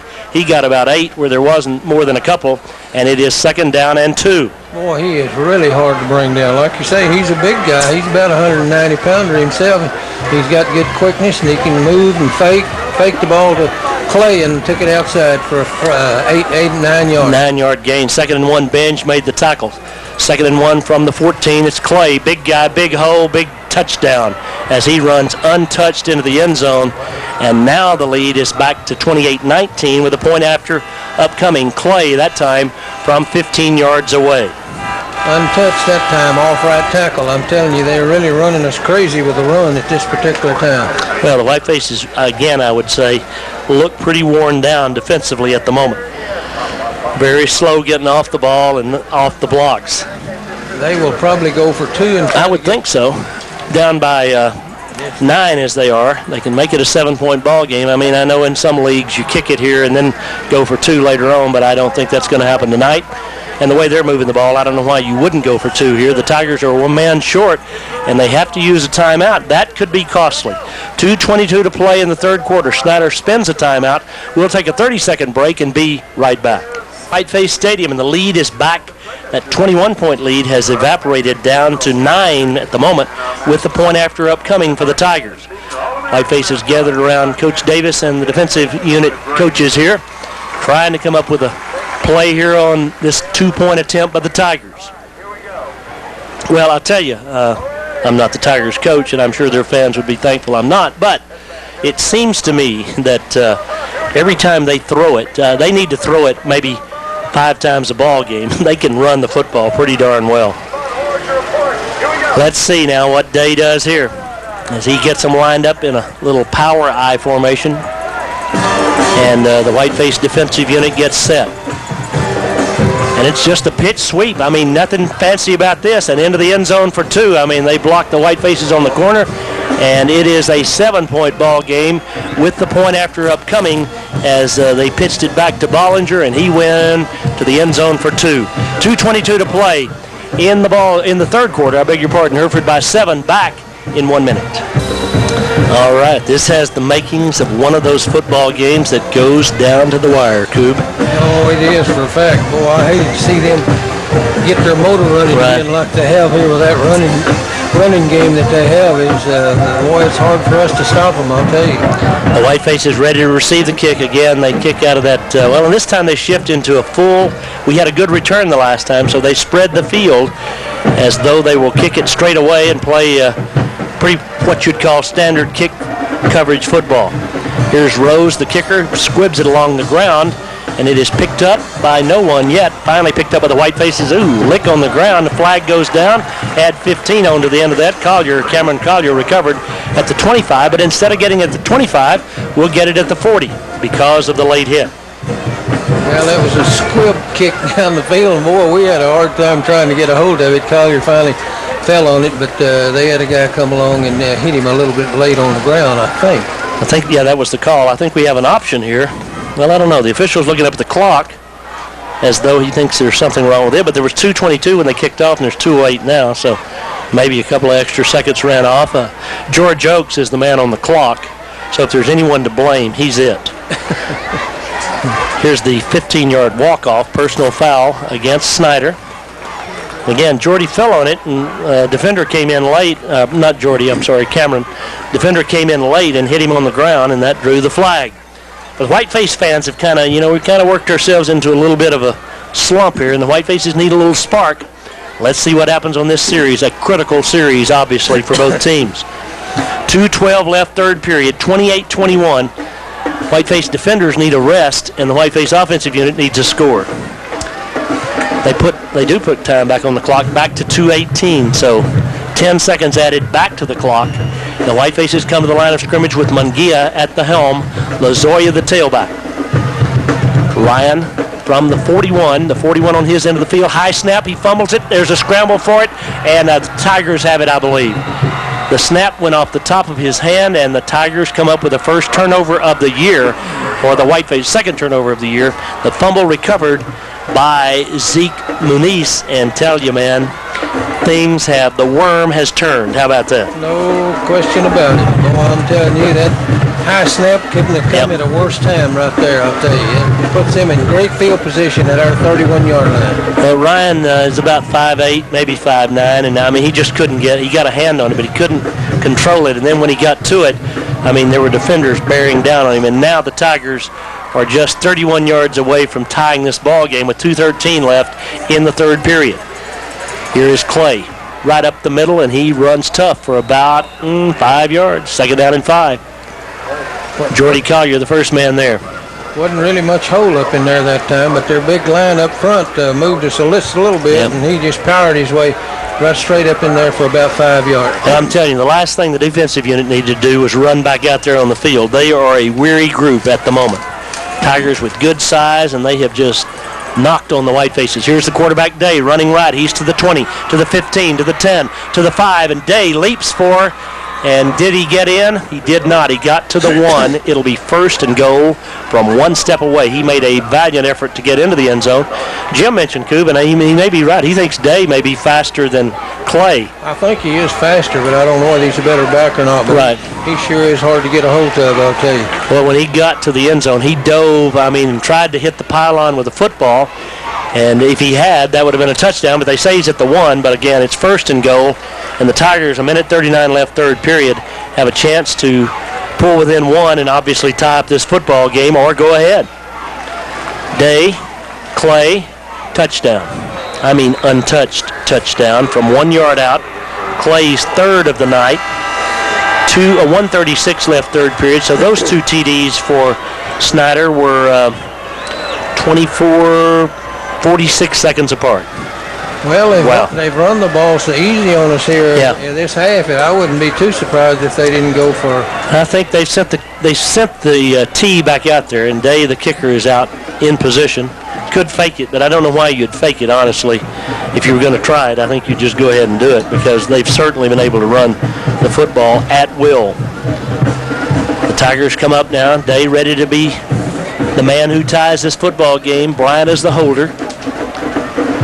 The snap's good. It's down. It's far enough. It is good. We're tied at 28 with 1:36 left, third period, back in 1 minute. You have played almost 3 quarters, 1:36 left in the third period, and we're right back where we started from, tied at 28 instead of 0. And the Whiteface is on the short end of old momentum at the moment. no doubt about that. They scored the last 3 touchdowns, right? They scored first. We scored 4 in a row. Now Snyder's answered with 3 in a row, and we're tied at 28. As the Tigers, let's see what they do this time. They deploy again in that position where they kick it straight away, but it does look like Rose is going to kick it kind of at the far side of the field. At least he's angled that way. And he does. Kicks it high, end over end, and the Whitefaces will field it at the 20. 3-0 back to the 25, out to the 30, and Chris, nice return, out to the 33, the junior. Now, he's got some speed, and he's a guy that can make a big play. Almost broke one earlier. That time a nice return.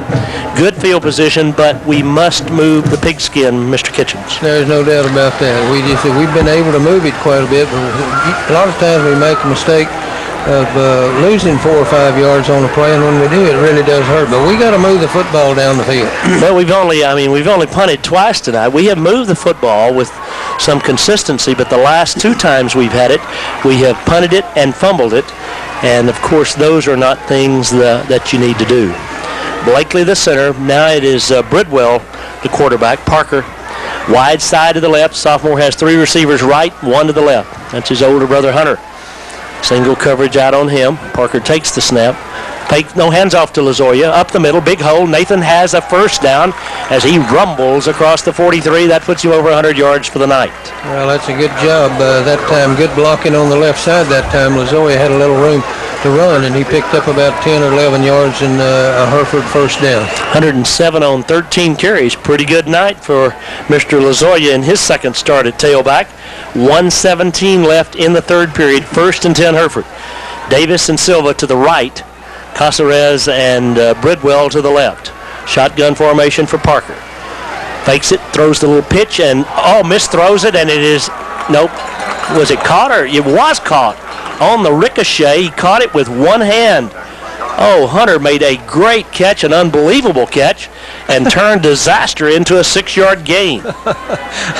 Wow. He just reached out with his left hand there and drove that thing in after about a 6-yard gain. That was really something. It was a great grab by Hunter.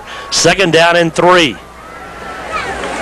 Wide side to the right, 3 receivers right, 1 to the left. A shotgun formation. Here's Lozoya. Up the middle, hit immediately, but he struggles near the first down. Great job by Lozoya. About 2.5, 3 yards after the initial contact. He got a terrible spot that puts him about a yard short. 3rd and 1. Come on, refs. He took the ball and walked backwards a step. What's the matter with him? But that was a great little short run by Lozoya anyway. Whitefaces will go wishbone here on 3rd and a long one. As Collier comes in at fullback. Lozoya and Hinojosa are the tailbacks. Bridwell the quarterback, and Snyder's got 12 men on the line of scrimmage, or 13 or 14, and a timeout taken by the Whitefaces, I think. Timeout, no, that's the end of the 3rd quarter. I beg your pardon. We're tied at 28. We'll be back with the 4th quarter in 1 minute. Tidy, 3rd and 1 Whitefaces. We begin the 4th quarter, knotted up at 28. Hereford at the 48-yard line of Snyder, and we come out in the wishbone just like we were a moment ago. And Snyder, I'm telling you, they've got 11 guys. Nobody is 2 yards off the line of scrimmage. Here is the keeper by Bridwell. He didn't get it. Didn't even come close. Gets driven back, and now they keep piling it up. But it's 4th down and 1, and a huge decision now for Coach DeLozier. Jim says we got to punt it. I think we probably go for it here just because of what's happened to the offense. We just, they're too big, Coop. I mean, we just couldn't move them off the line of scrimmage. Didn't move them off the line of scrimmage. And it's 4th down in that same long, it's a long yard. Yeah, it's closer to 2 yards than it is 1. In fact, the referee keeps moving it back. It'll be 3 in just a minute. We'll call it about 1.5 yards. They need to reach the 45.5, and Hereford's going to go for it. Surely not in the wishbone. Bridwell looks to the near side, gets the call, and now they break the huddle, the Whitefaces do, and we come out again in the wishbone. Oh, good grief. 4th down, 1.5 yards. Going to throw it, I think. Nope, going to give it to Collier. He lowers his shoulder and drives. Oh, where is it spotted? The guy on the near side, if he's got the spot, it's a 1st down, but the guy on the far side has the spot, and it is very, very close. I mean, Jordy did all he could. I think it is a 1st down, but the officials, will they measure or will they just move the chains? It's a 1st down, no doubt about it, but they are going to measure. Snyder can ask for and does Wow, what a gutsy call there, Coop. Oh, it was for a fact. Jordy had his nose on the ground that time as he plowed through there to try to get that first down. And it looks like from here that he's got it is a first down because the ball reached almost the 46-yard line. It needed to reach about the 45.5. They pull the chains tight, and by the length of the football, it's a first down. So the Whitefaces come up with the big fourth down gamble play for a first down, and the drive stays alive. 11 minutes left in the ball game, tied at 28.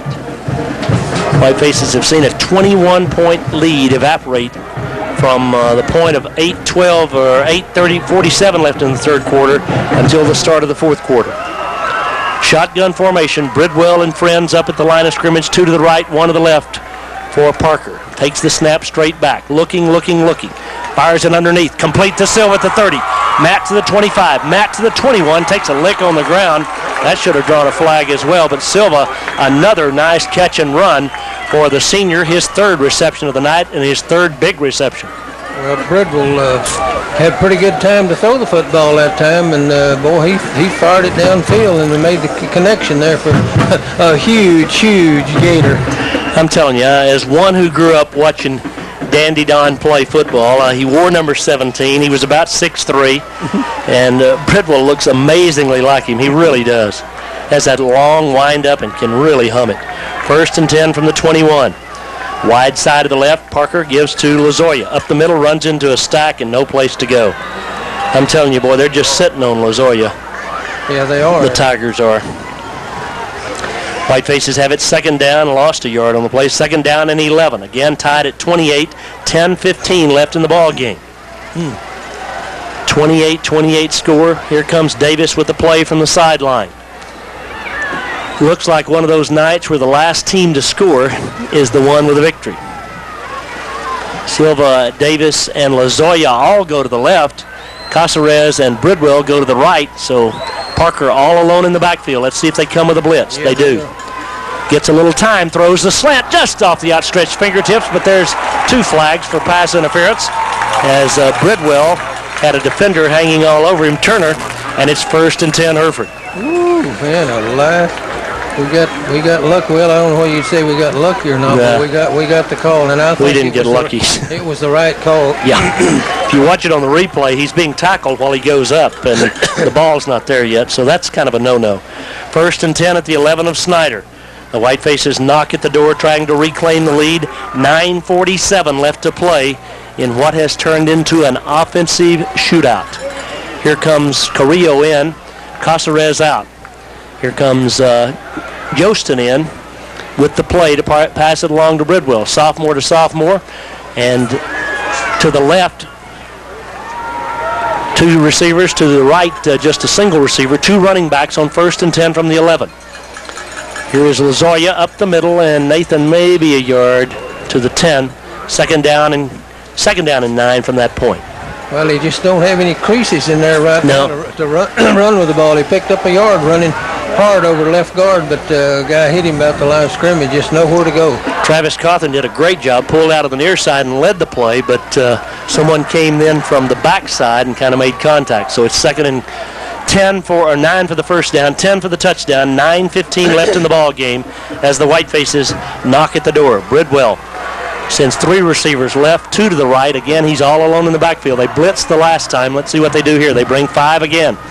Throws it long into the end zone. There's Caceres. Touchdown. Great lob over the defenders by Bridwell. Again, a big league throw, and the Whitefaces reclaim the lead. Wow. Boy, that was a good job of Bridwell. I'll tell you, he laid it up perfect over the defenders, and Caceres was right there to make the catch. Good job. Yeah, I'll tell you, it was a great throw, and you know when you throw it to Caceres or Silver or Bridwell, I mean, they're going to catch the football. That was a big league play right there. Trying to add the point after now is Escobedo. He's 4 out of 4 in his debut. 9:01 left, trying to put Hereford back up by 7. Again, Bridwell the holder. Good snap. Rush is there. The kick is far enough. It is good. The Whitefaces lead it 35-28 back in 1 minute. All righty. 35-28. I'm telling you, hate to keep you up late again tonight, but 3 393 for Hereford, 357 for Snyder, approximately at this point in total offense. And we still have 9:01 left to play. Escobedo ready to kick off again. He's a perfect 5 out of 5 in his debut in a football game. That's pretty darn impressive. Here we go. Let's see what the Whitefaces do as he kicks this one high end over end, and it'll be returnable for Bollinger. He's at the 20, 25, bounces outside at the 30, tries to get to the corner, gets there, 35, still on his feet at the 40, and finally Jimenez and Bollinger collide, and it is 1st and 10. Snyder, again, good field position, out to about the 42, 43-yard line. Kuby has gone mute. Well, they've taken the ball on nearly every kickoff route around the 40-yard line or farther, and that's way too good a field position to give them. Well, they're 43-yard line, yeah. And that's way too many yards to give them, really. I don't know what the deal is, but they're getting the ball in too good a field position. Armendariz, Benavides, Benj. On the far side, it's Norez. Whiteface defenders trying to find the solution to the ground game of the Tigers. First down carry by Day. Day runs to the left. Jordy Collier has him after a gain of about 3, maybe 4. Riley Hill there as well. Benj not far away. It'll be second down. We'll call it second down and 6. Well, it's really a pretty good job considering how many yards they've been making on most of their plays. Day kept the ball that time after faking it. Came around the left side and picked up 4. Collier ran a long way from his linebacker position, ran behind and caught him from the backside. 8 minutes, 20 seconds to play, 35-28 Hereford. Every play critical. Day gives to the tailback, running right side, slips a tackle, has a first down, going to the Hereford 40 to the 37-yard line. Finally brought down over on the far side by Armendariz, but again, Clay just bursting off the right side. Well, there just wasn't anybody over there that time. He got a little clearance around the right side. Turned it upfield, picked up a first down. 221 yards rushing for Clay. We have 8:10 left to play. Whiteface defenders, a weary group, trying to solve the riddle. Looking right now, a turnover would be absolutely perfect for the guys in maroon and white. As the tailback, Clay, big hole right side to the 30, 25, 20, 15, 10, 5. Clay will score as he's hit at about the 3 and keeps his balance. And just like that, the Tigers have answered the Whiteface score. 7:55 to play. Well, that's just unbelievable, I'm telling you. He breaks the line of scrimmage and turns it upfield, and there's just not anybody there. I'm telling you, it's unbelievable. Clay with 37-yard touchdown run, and it's a 1-point ball game again. We have 7:55 to play. It took just 1 minute and 6 seconds for them to answer the Whiteface score, Coop. That is amazing. The length of their drives have just been They're going for 2. minuscule. They will go for 2. Try to take the lead now. Wow. 7:55 left. It's Clay, right side. Clay is hit, struggles, and gets in. What a great effort by Clay. The Whitefaces had him. It looked like Armendariz was trying to yank him down, but he found the goal line, and it's 36-35 in favor of Snyder. We're back in 1 minute. Right, 7:55 left. Hereford trailing 36-35 as the Tigers get ready to kick it away. The Whitefaces will move it from north to south after the kickoff. Clay, 4 touchdowns, 250 yards rushing at this point on the night. And his counterpart at quarterback has had a pretty good night too, Day, rushing the football. Here's the high end over end short kick, fielded at the 25 by Collier. Back to the 33 goes Cameron, and then he gets covered up by a sea of black and gold, and it'll be 1st and 10 for the Whitefaces from their own 32-yard line. Well, to say the least, it's a must now that we move the ball down the field and score. It'd be nice if we could use up that whole 7 minutes and score at the end of the ball game. That would be nice, Coop. I don't know if I could kind of take that, but it would be that's a very good plan. That'd be hard to take. 32-yard line, their own. Munguia will be the quarterback as the Whitefaces come back out. Again, the Tigers have shown great moxie here tonight. They were down 28-7, and right now they lead 36-35 with 7:49 left. Blakely out over the football. Shotgun formation, 3 receivers to the right, 1 to the left. Munguia, the quarterback. Ryan straight back. Here comes the blitz. Dumps it over the middle on the screen. Complete. Lozoya, 40, 45. Lozoya tripped up at the 50, a 20-yard gain on the first down. Screen pass, first time we've run that this year. 18-yard gain, actually, 1st and 10. Yeah, it sure was a nice play. It set up good. Lozoya came through the line and out in the left flat out there and stopped and waited for the quarterback to throw him the ball. A couple of big linemen pulled out in front of him over there to block, and picked up a lot of real estate over there, first down. Cannot overstate how much poise Mungia and Bridwell both have at quarterback, not having played on the varsity before last Saturday afternoon. From midfield, 1st and 10, Hereford, 7:25 to play. Lozoya, left side, finds a seam. Lozoya has a first down to the 39 of Snyder. So the Whitefaces with back-to-back first downs, quickly in business at the Snyder 39. Well, they look pretty sharp. That time Lozoya had some blocking on the left side, left tackle, and then picked up about 11 or 12 yards and another Hereford first down. Whiteface offensive line has really done a good job all night tonight. Martinez that time, Eric and Al Perez both with good blocks. 1st and 10 from the 39. Wide side right, Blakely the center. Bends down over the football, wide side to the right, 3 receivers right, 1 left, moving on the line of scrimmage. A flag will go down. The Whitefaces move, but I think Snyder was in the neutral zone before Hereford moved. Let's see what the officials, again, it's a powwow. All 5 of them get together, and it is the Tigers who will retreat. Used to, that would be a illegal procedure, but the Tigers that time moved across the line of scrimmage, and then if the offense moves at that point, then it is offside and not illegal procedure. So Silva brings the play in. Matt comes to the near side. He's had a big night catching the football, and he and Chase Yostin are both split right. 2 receivers to the left. Shotgun on 1st and 5 from the 34. 6:48 to play. Here's the inside handoff. Oh, boy, Lozoya got nailed as he got back to the line of scrimmage. It'll be 2nd down upcoming. And a nice tackle by the Tigers that time, Clint Hurt. Well, he was waiting for him in the hole that time, and hit him straight up, stopped him immediately right on the line of scrimmage, 2nd down and 5. 2nd and 5 for the Whitefaces. 6 minutes and 25 seconds left in the ballgame. The Whitefaces trail by a point, 36-35. Here on the home field, on this Friday night, Hereford on the road next Friday night, as we'll be down in Big Spring for the non-conference play. Bridwell out to the right, 3 receivers to the left. Wide side is the right. Mungia, long count, straight back. Looking, here comes pressure. Throws underneath and overthrows Silva.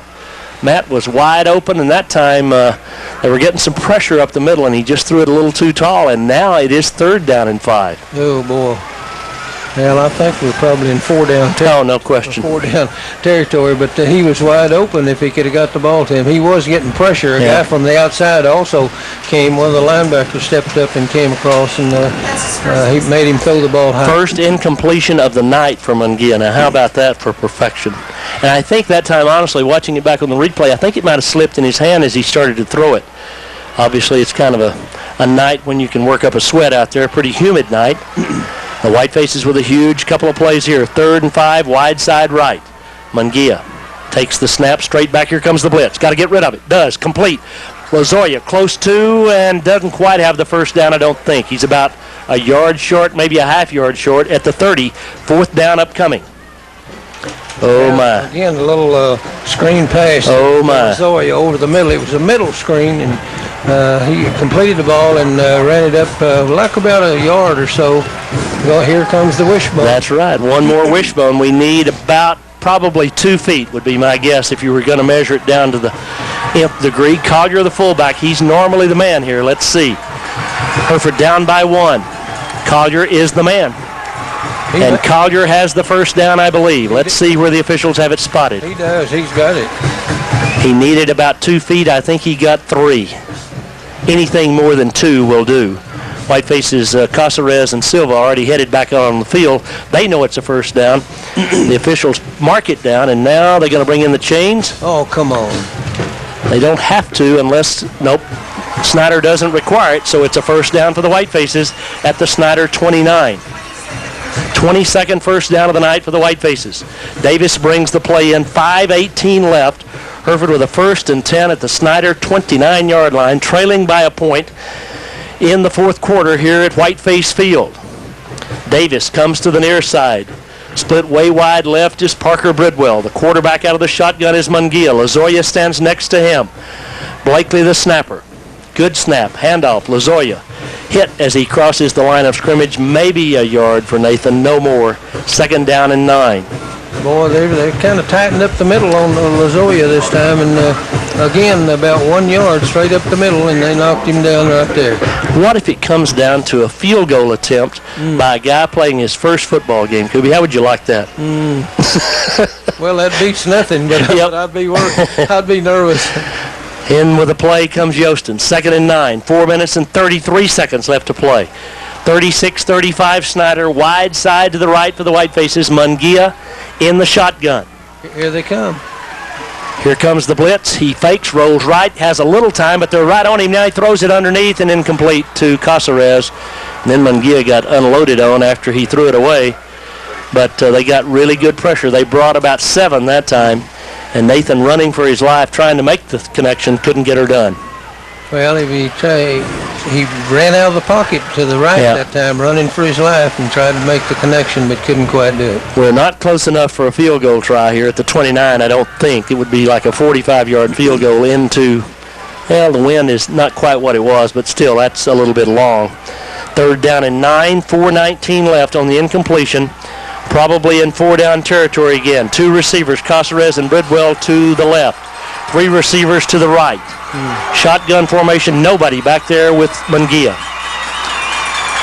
They bring 5. Mungia throws, got a man open, complete. Caceres, 1st down inside the 15-yard line, marked out at the 13 with 4:14 left.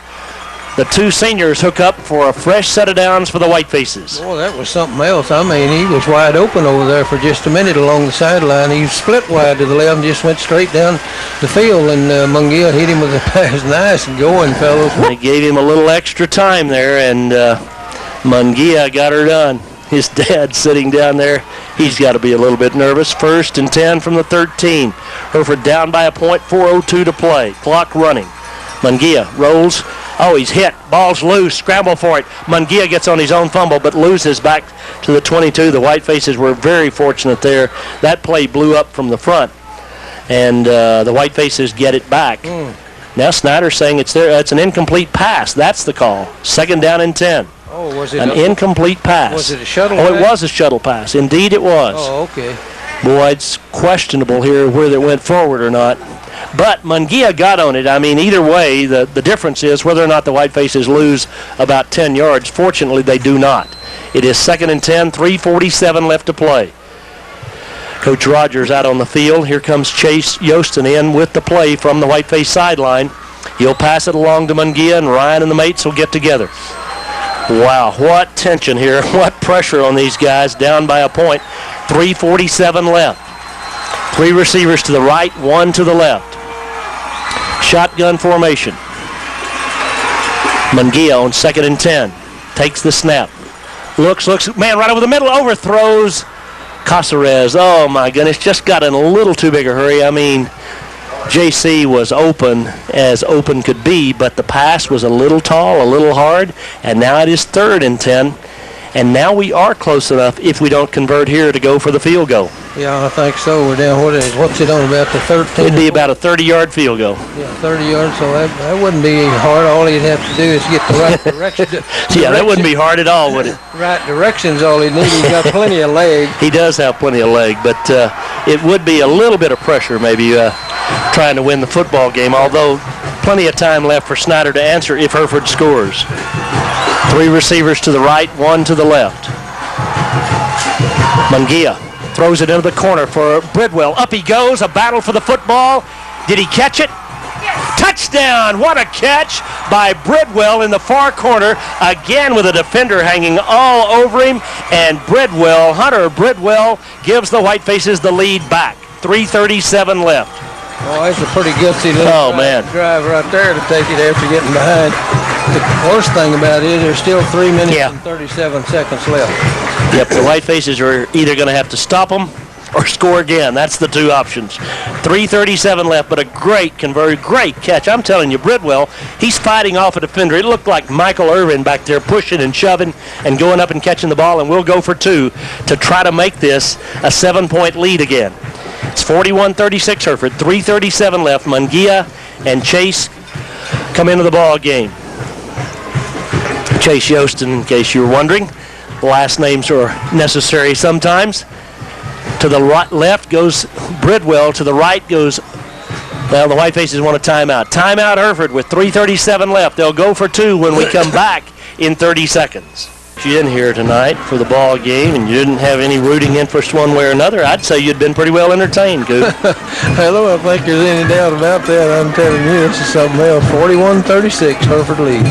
3:37 left. The try for two now as the Whitefaces try to make it a 7-point ball game. Well, not many people from Snyder came up, but I'll promise you, the ones that are here have gotten their money's worth, and their club has certainly shown again great character here coming back in this football game tonight when they were down at one point 28-7.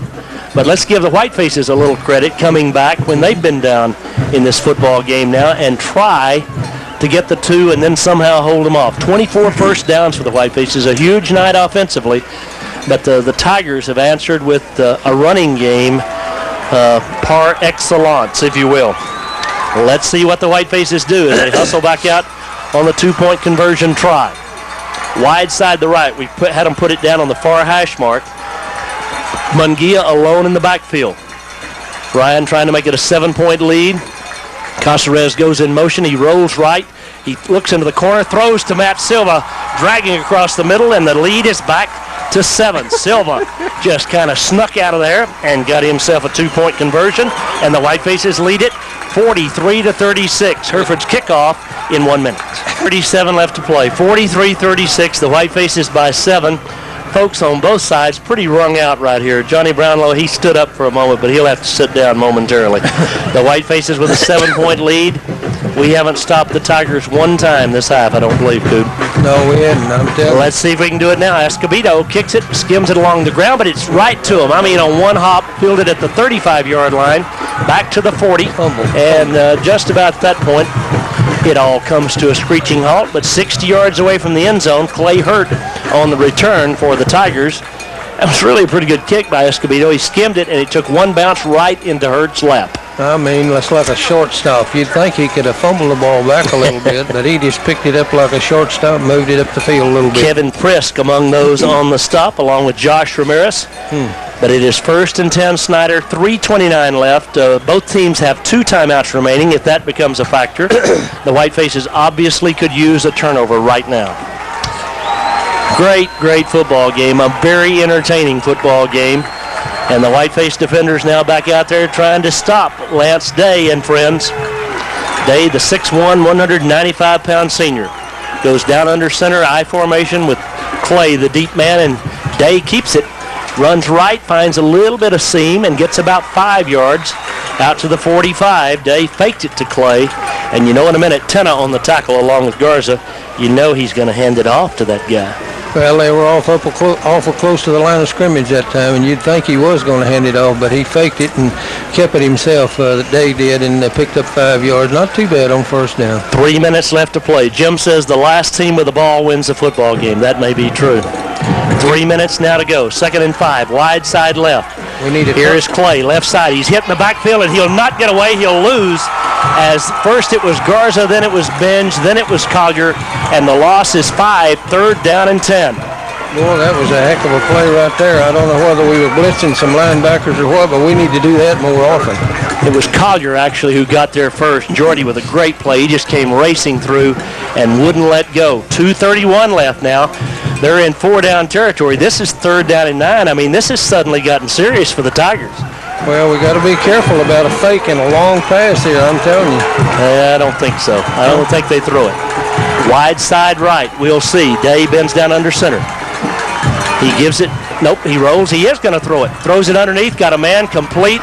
And he's into Hereford territory down to the Whiteface 44 as he dumped it off to Arendale. It was really no more than a long handoff, but a nice fake and a nice toss by Day.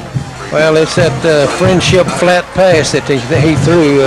he faked the ball, and then they hit him back out in the flat, and he was pretty wide open that time, made the first down. 2:04 left. Hereford by 7. 2 timeouts for the Tigers. They're at the Hereford 44-yard line. The Whitefaces need a turnover. They need some kind of big negative play here. Blitz. Let's see what Day does. Blitz. Gives to Clay. Big hole. Clay has 10, 15, 20. He's to the 15, to the 10, to the 5. Clay will score from 44 yards away. His 4th touchdown of the night. And it is a 1-point ball game with 1:44 left to play. Kuby is speechless. Well, it's just unbelievable. I'm telling you, nobody touched him. I'm telling you, he went off right tackle. Nobody touched him all the way to the end zone. In the 4th quarter, scores have come at 9:01, 7:55, 3:37, and 1:44. In each team, we have alternated scores. Let's see now if the Tigers go for 2 with 1:44 left, or do they tie it up? No, I'm sure they'll go for 2. I'm sure they will too. 1:44 left, 43-42 Hereford. 2 timeouts remaining, so if they fail, obviously, they could force the Whitefaces to make a first down. The Whiteface fans come to their feet. This could be the ball game right here. The Tigers. Day comes to the line of scrimmage. Come across. The Blitz. senior with Blitz. 2 men behind him. 25-second clock has expired, and it'll be a 5-yard penalty. They got a timeout. Oh, my goodness, from the bench. The 25-second clock was at 0. And the coach on the far side called a timeout before the clock expired. And Coach DeLozier's out on the field saying that why in the world was that not a delay of game? But it wasn't. And we'll take a 30-second break and have the 2-point try in 1/2 minute. And that's a little bit of a shocker, huh, Coop? 19-7, Amarillo High over Paladuro in their ball game. So the Whitefaces ball game right now hangs in the balance. 1:44 left, 43-42 Hereford, a 2-point try for the Tigers. Shades of our final game of last year against El Paso. Let's see. Come across. Clay, Come across. the man in the eye. You got to think he's going to get across, it. Clay come gets it. across, come Clay across. is hit. Clay gets in. It's a 1-point lead for Snyder, 44-43. The Snyder kickoff in 30 seconds. Whiteface Fields. 44-43 Snyder. 1:44 left to play. The Whitefaces will receive the kickoff. 2 timeouts left. If you're not wrung out by now, you're probably not going to get wrung out. Clay has scored 5 touchdowns, 2 2-point conversions, and has 302 yards rushing. That is a phenomenal night for anybody. Well, it really is, and a lot of it, he hadn't been touched is what bothers me. We need to strap some shoulder pads on him once in a while. The Whitefaces will receive. Carrillo and Caceres are the 2 deep guys. If the Tigers kick it away, they've done everything but that just about. A couple of times they've kicked it deep, but even when going deep, they've kicked it pretty high, tried to keep it relatively short. So let's see what they do here. Rose is the kicker. It has been a great football game no matter what happens, but it's a lot greater if you come out on the long end of the score. Whitefaces down by a point with 1:44 left to play. Rose ready to kick it away, and he approaches the football and hits it high, and this time deep. Going to be fielded back at the 10 by Carrillo. 15, 20, 25. Chris at the 30, and just short of the 30, actually. 27-yard lines where they spot him down. 1st and 10 for the Whitefaces. 1:38 left to play. 2 timeouts remaining. Got to have at least 2 points to win the football game. Well, I'm telling you, it's going to be tough on us. Yeah, it's a long way to go. Let's see, but we have been very resilient. We haven't been as explosive as have the Tigers, but we have been very good under the gun. Let's see how we do here. Players huddled around Coach DeLozier. The ball marked ready for play. 1:38 left. Hereford's going to have to hustle out there now. The 25-second clock is in motion. And here they go with Munguia at the helm. Bridwell to the left. Lozoya the running back. Let's go, boys. Hurry. Whitefaces come to the line of scrimmage with 10 seconds left on the 25-second clock. Got to get her snapped here. Wide side right on 1st and 10. Munguia, 2 seconds. Snaps it at 1 second and straight back to throw. Has time. Looks. Throws it long. Got a man there. Caceres overthrows him. Well, Munguia threw that thing about 40 yards on a line, but just overthrew JC. 2nd and 10. Boy, that would have been something. That'd been just what we needed, about a 35-yard connection. But he goes incomplete, come back 2nd down and 10 for Hereford. Bollinger was running right with him, but J.C. dove for it, and had it been a couple of feet shorter, might have had it. Great pass blocking there for the Whitefaces. 2nd and 10, you'd think the Tigers would come with some kind of blitz here. Let's see, they've got 3 down linemen, and they bring 6. Munguia in trouble, hit, gets away. Got a man up the field, but he's going to run with it. Munguia across the 30 and Ryan at the 32. It'll be 3rd down and 5. Hurry up. Clock running with 1:22 left to play. No time to waste. Now timeout called, Hereford. With 1:20 left to play, Hereford uses their 2nd timeout. Down 44-43. We're back in 30 seconds. Check out premium. Actually, Ryan got about 7 yards there, so it's 3rd and 3, 1:21 timeout left. Hereford at their own 33-yard line. Got to gain probably at least 60 yards to have a legitimate field goal chance, trailing 44-43. Well, you'll want to watch this one replayed on XIT cable. They'll play it Sunday and again on Wednesday. A great football game, but one of these teams that's spent a lot of energy here tonight is going to go home on the short end of the score. Crowd literally on their feet here, and they too are pretty wrung out. Shotgun formation, nobody back there with Ryan. This is 3rd down. The Tigers have 3 down linemen in this formation now. Now a 4th comes in. Let's see if they bring any additional rushers. 3rd and 3, Ryan. Long count, takes the snap. Going to swing it out here. Nope, slant pass complete. Oh, and off the hands of Parker Bridwell, and now it comes down to this play, or Hunter Bridwell. It comes down to this play. The Whitefaces must make 3 yards or the ball game ends. Well, it looked like he had a shot at it there. Wasn't it a pretty good pass? Yep, it was just one of those. The defender was right on him. Yeah. The ball got there, the defender got there, and Hunter couldn't hang on. Here we go. This is the ball game, at least to this point. The Whitefaces must make 3, or this night will come to an end for Hereford's chances at victory. 1:17 left to play from their own 33.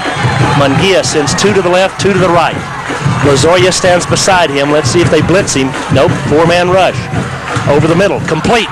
Caceres, 40, 45, JC, down the sideline. He could go. 30, 25, 20, 15, 10. Get in. Caceres will score. The Whitefaces have reclaimed the lead. A flag is down at the end of the play, and I don't know what that's about. Caceres dove into the end zone, and that may be what it's about, but he scored the touchdown. He turned about a 6-yard drag pass into a TD. Let's see what the officials call here now, because this could be huge. JC, as he got to the corner, left his feet and dove into the end zone. And the officials now have a little powwow at the 1-yard line. I think it's going to be a touchdown. No flag on the play. Okay, well I don't know what you could have called there. I mean, he's trying to get into the corner of the end zone and dives, and the official throws a flag. Well, the only thing you could call was just excessive celebration, and that I don't think that's It was a pretty short excessive celebration. Yeah. What a run by Caceres, and a great block by Chase Reeves that really sprung him down the sideline. But JC and the official, that's what the call was for him diving into the end zone, and the other ref said, pick it up. And Hereford leads 49-44. Still 1:05 left to play. Will this thing ever end? I guess we'll go for 2.